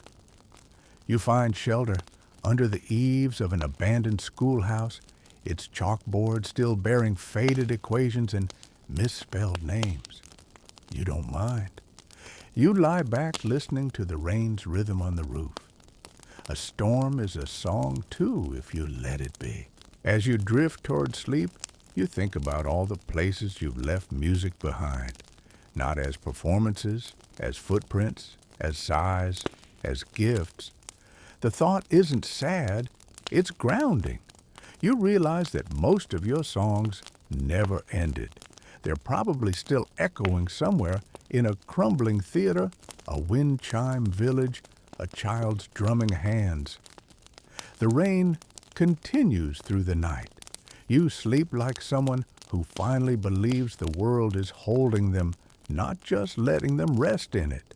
In the morning, everything glistens, even your path. You pass through a forest where no birds sing, but the trees hum low and warm when the wind passes. Someone once told you, trees remember everything. You believe it now. You hum a greeting to them. They hum back. Eventually, you reach a place where the path splits not into two, but into five. You sit at the center, not to choose, but to listen. You're not sure how long you remain there. Long enough for a squirrel to trust you. Long enough for the sun to shift from east to west. Long enough for one melody, your melody, to rise again inside you. Quiet, but steady. You choose the path that smells like wood smoke and old paper. It leads to a small chapel that is more ruin than building. Vines creep through the windows, the roof is open to the sky, and inside the pews are occupied by birds. But in the corner, there's a harp. Dusty, warped, missing strings, but still upright. You sit beside it, pluck the strings that still respond. 1, 2. Then your voice follows. You don't perform. You remember. Not lyrics, not notes, but feeling. The way a room breathes when it listens. The way a stranger's eyes soften when they recognize something familiar in your tone. The way silence wraps around the last note and keeps it safe. And when you leave, you do so without turning back. Not because you're done, but because the song will stay like all the others. There's something different in the air today. Not heavier or lighter, just brighter. Like the world has tilted ever so slightly, and now the light lands on places it hadn't touched in years. You feel it in your bones before your eyes. Notice the grass leans just a little straighter. The bird song cuts through the morning hush with unusual sharpness, and even your shadow seems more certain of where it's going. You follow a narrow path edged with wildflowers and silence. It doesn't appear on any maps and isn't paved or marked, but somehow you know it's for you. You step carefully, reverently, as if each footfall might wake something ancient beneath the soil. And maybe it does, because around midday you find yourself standing before a structure that doesn't belong in this century. It's a cloister. Stone columns, circular courtyard sun pooling like honey across cracked marble. A woman in green robes sits in the center, playing a psaltery, an instrument that seems made from light and spider silk. Her song is slow, deliberate, without a trace of showing off. You sit down across from her. She doesn't stop, doesn't look up. She's not playing for you. She's playing near you. There's a difference. When she finishes, she plucks a final harmonic so clean it shivers the air between you. Then she smiles and says, "Every note is a prayer. Doesn't matter who's listening." You ask, "Is silence a kind of prayer too?" She nods, "The oldest kind." You rest there the afternoon. You don't speak again. You don't sing. You just are. And when the sun begins to slip behind the walls, she offers you a fragment of sheet music written in faded ink.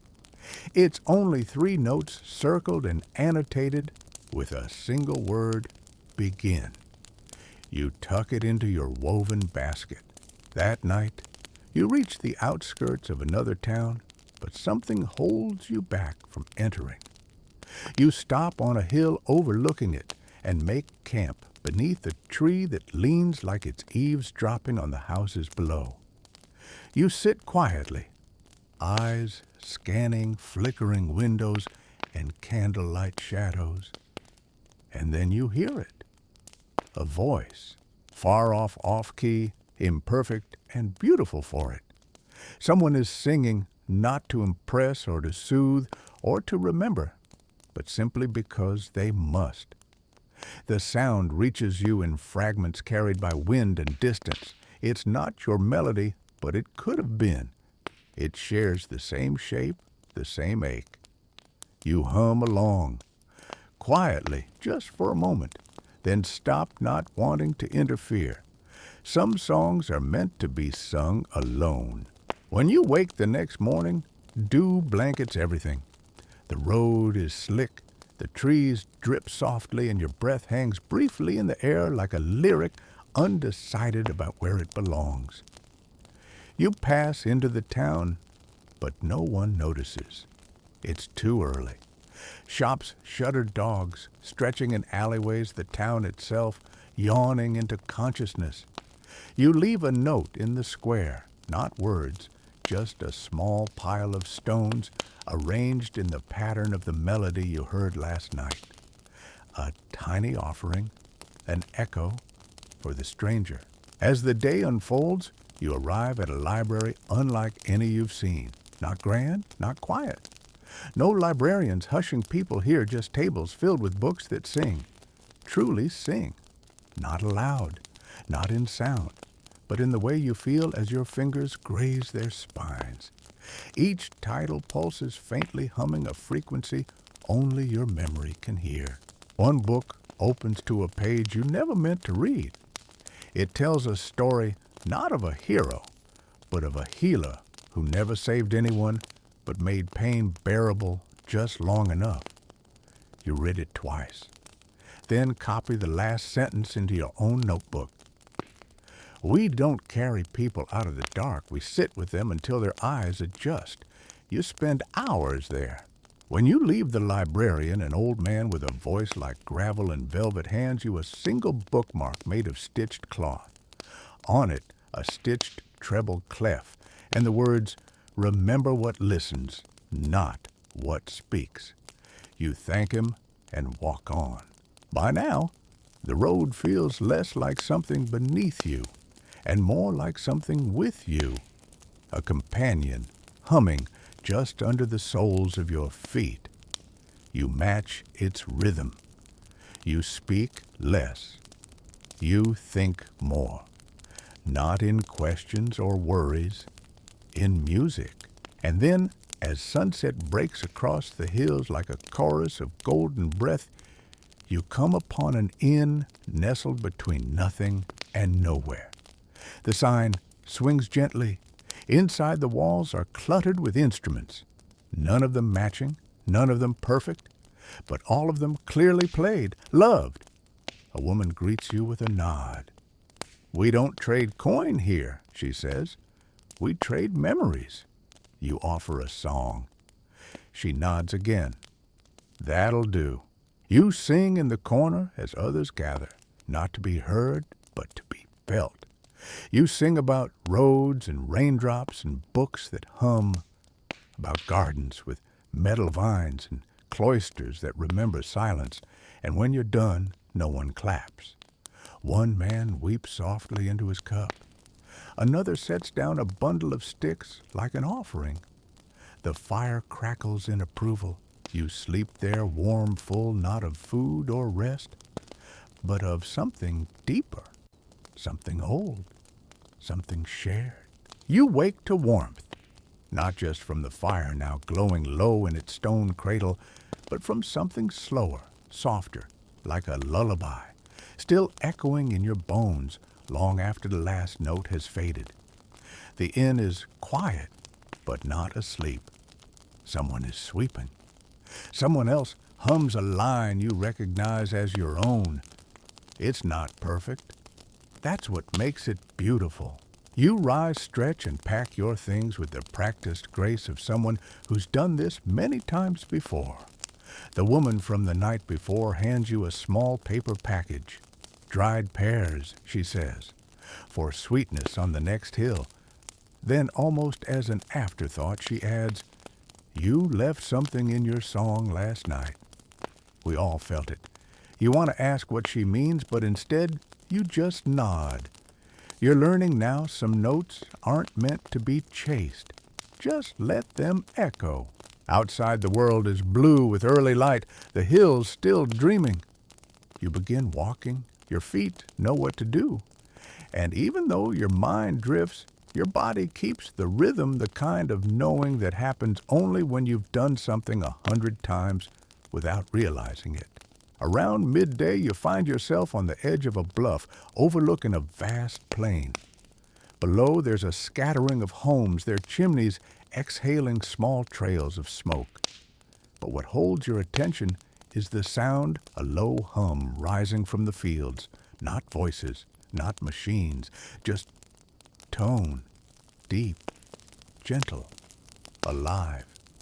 It vibrates in your chest before you even recognize it with your ears. You descend. The people here are weavers, not just of fabric, but of sound. They string threads between trees, between rooftops, across rivers, and those threads hum when the wind passes. The tones change depending on the weather, the temperature, even the time of day. They've built a song that never repeats, a landscape that sings. One of them explains it to you with a smile.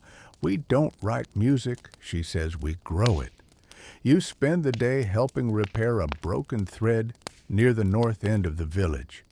It's tricky work, requires both patience and silence. You're not allowed to speak while touching the strings. Every breath matters. Every tremble of your fingers becomes part of the score. When it's done, they give you a piece of thread dyed deep indigo and wrap it around your wrist. You'll need this, the weaver says, someday. That night, as stars prick through the fabric of the sky, the village holds a listening, not a performance. No one plays, no one sings. They simply lie on their backs in the grass and listen to what the wind has composed. You lie beside them, and for the first time, the silence inside you hums back. When you wake, the thread around your wrist feels warmer. You don't ask why. You thank the wind and move on. Your next path is quieter, less marked. It winds through fields, forests, memories. You hum sometimes, sometimes you don't. And both feel right. Then, as the trees begin to thin, you hear something unexpected laughter. High, bright, unself-conscious. You follow it and find a group of children dancing in a clearing, chasing each other in circles, singing songs with nonsense words and rhythm stolen from thunder. They see you. They stop. Sing with us, one yells. you hesitate. But only for a second. You join them. You clap. You twirl. You forget melody. You forget structure. You just are. And when you finally sit breathless and beaming, one child hands you a rock, painted with a crude, smiling face. "You're one of us now," she says. You take it. That night, you camp beneath a tree that smells like apples, even though no apples grow on it. You place the painted rock next to your pack. You don't sing before sleep. You don't need to. You feel sung to. Dreams come in pulses, flashes of voices you've met, places you've left songs you didn't know you remembered. And woven through all of them is a thread of sound constant and soft, like someone humming just out of reach. In the morning, the thread around your wrist is vibrating, and the road ahead glows. You begin to understand now this journey has never been about the destinations, the hills, the ruins, the voices, the laughter. They've all been notes in a symphony you didn't realize you were writing. Each village, each encounter, each silence filled with breath and pause, it wasn't just part of a story. It was the story. And you've been both the instrument and the musician, playing and being played by something older than memory and softer than time. The day unfolds gently. Your steps are confident, unhurried. Birds follow you. Now not in flocks, not always visible, but you hear them. Little trills and answering calls that mirror your thoughts. You find yourself humming, not to call attention to yourself, but as a way to say, "I'm here, I'm listening, I remember." In the distance, you spot a structure unlike any you've seen. It's not large or grand. It almost disappears into the landscape like it grew there. A round building with walls made of woven reeds and clay, its roof draped in moss and flowering vines. As you approach, you hear music not from instruments or voices, but from the building itself. The reeds vibrate in the wind, forming an endless, shifting harmony. Inside, you find nothing but cushions and a pool of still water in the center. No one greets you. No one needs to. You understand. This is a place for reflection, not the kind where you stare into your own face, but the kind where you finally see what your voice has become. You sit by the water and close your eyes. What you hear isn't music. It's everything you've ever sung folded back toward you. All the moments you thought were small, the off-key verses, the whisper songs sung to trees and strangers, they're here, alive, layered, breathing, and in the center of it all you hear a new tone, one that wasn't there before, a harmony born from what you've shared. You stay until the sky begins to turn gold. When you leave, no door closes behind you, because there was never a door to begin with. You climb one last hill, the kind that makes your legs burn and your chest ache, and when you reach the top, you see it a valley, quiet, green, unmarked. But at its center, a tower stands not tall, not proud, just present, like a final period at the end of a long sentence. You walk toward it. The path narrows. The wind stills. At the base of the tower, you find a bench. Sitting there is someone who looks like they've been waiting for a long time. You don't recognize their face, but you know the shape of them, like a chord you've played before long ago. They gesture to the empty space beside them. You sit. Neither of you speaks, not at first. Then softly they say, "It's not over, you know. It never ends." You nod. "I know." They hand you a small scroll, inside the lyrics to a song you haven't sung yet. You don't read it. You just hold it like a promise. The tower door opens without sound. Inside is a spiral staircase. As you begin to climb, each step makes a tone different rising. Not a melody, a scale, a build. At the top, you find a single room with windows in every direction. The wind moves through them freely, tuning the space like a harp. There's nothing here but air and view and stillness.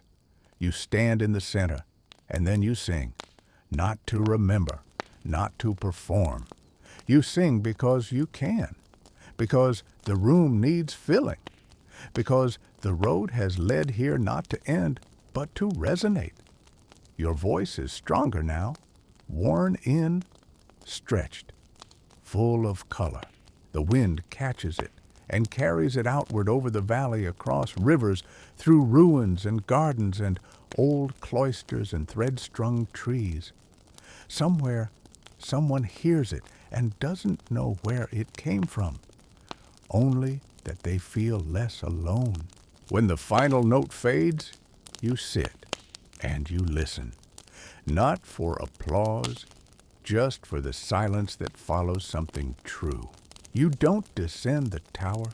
You remain at the top for hours, maybe days, maybe something longer and slower than time.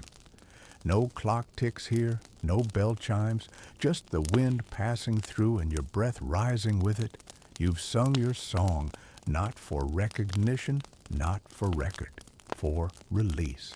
The scroll still rests beside you unopened, not because you don't care what it says, but because you already know it does not contain answers, only invitations to begin again in a new key, a different tempo, maybe even in someone else's voice. You walk the room in slow circles. With every pass, a new harmony filters in through the open windows. Faint echoes of places you've been, the cloister's stillness, the children's laughter, the string gardens, the musician in the ruins, the flutes in the fields, the library's quiet ache. None of them are full melodies. They don't need to be. They are memory chords, and they still vibrate. There's no dramatic ending waiting here, no curtain falls, no final applause. Instead, you take out every item you've gathered, the bell pendant, the carved spiral stone, the painted rock, the cloth bookmark, the indigo thread, and you place them on the floor in front of you one by one, not as trophies, as reminders that everything small mattered, that every kindness left a note inside you. Then for the first time in a long time, you allow yourself to cry, not from sorrow, from fullness. You weep in the soft way that feels like spring rain after too many quiet winters. The room doesn't judge. The tower doesn't echo it back. It just holds you. And when the tears stop, you feel lighter, as if your ribs have made space for the next song. You take the scroll in your hands. You don't open it. You burn it. The paper curls in your palm, its ash lifting out the window like dust turned to music. Not because the song is gone, but because it has already begun. Somewhere, in someone, perhaps a child humming to herself under a tree, perhaps an old man tapping a cane to a rhythm no one else hears. You have become part of that now. You rise. You leave the tower, not in silence, but in breath. And the path that greets you below is new, not because it hasn't existed, but because you've never walked it like this. No longer searching, no longer gathering, just moving as yourself. You pass people on the road. Some nod, some smile, some don't even see you. That's okay. You're not here to be seen. You're here to keep walking, humming, noticing.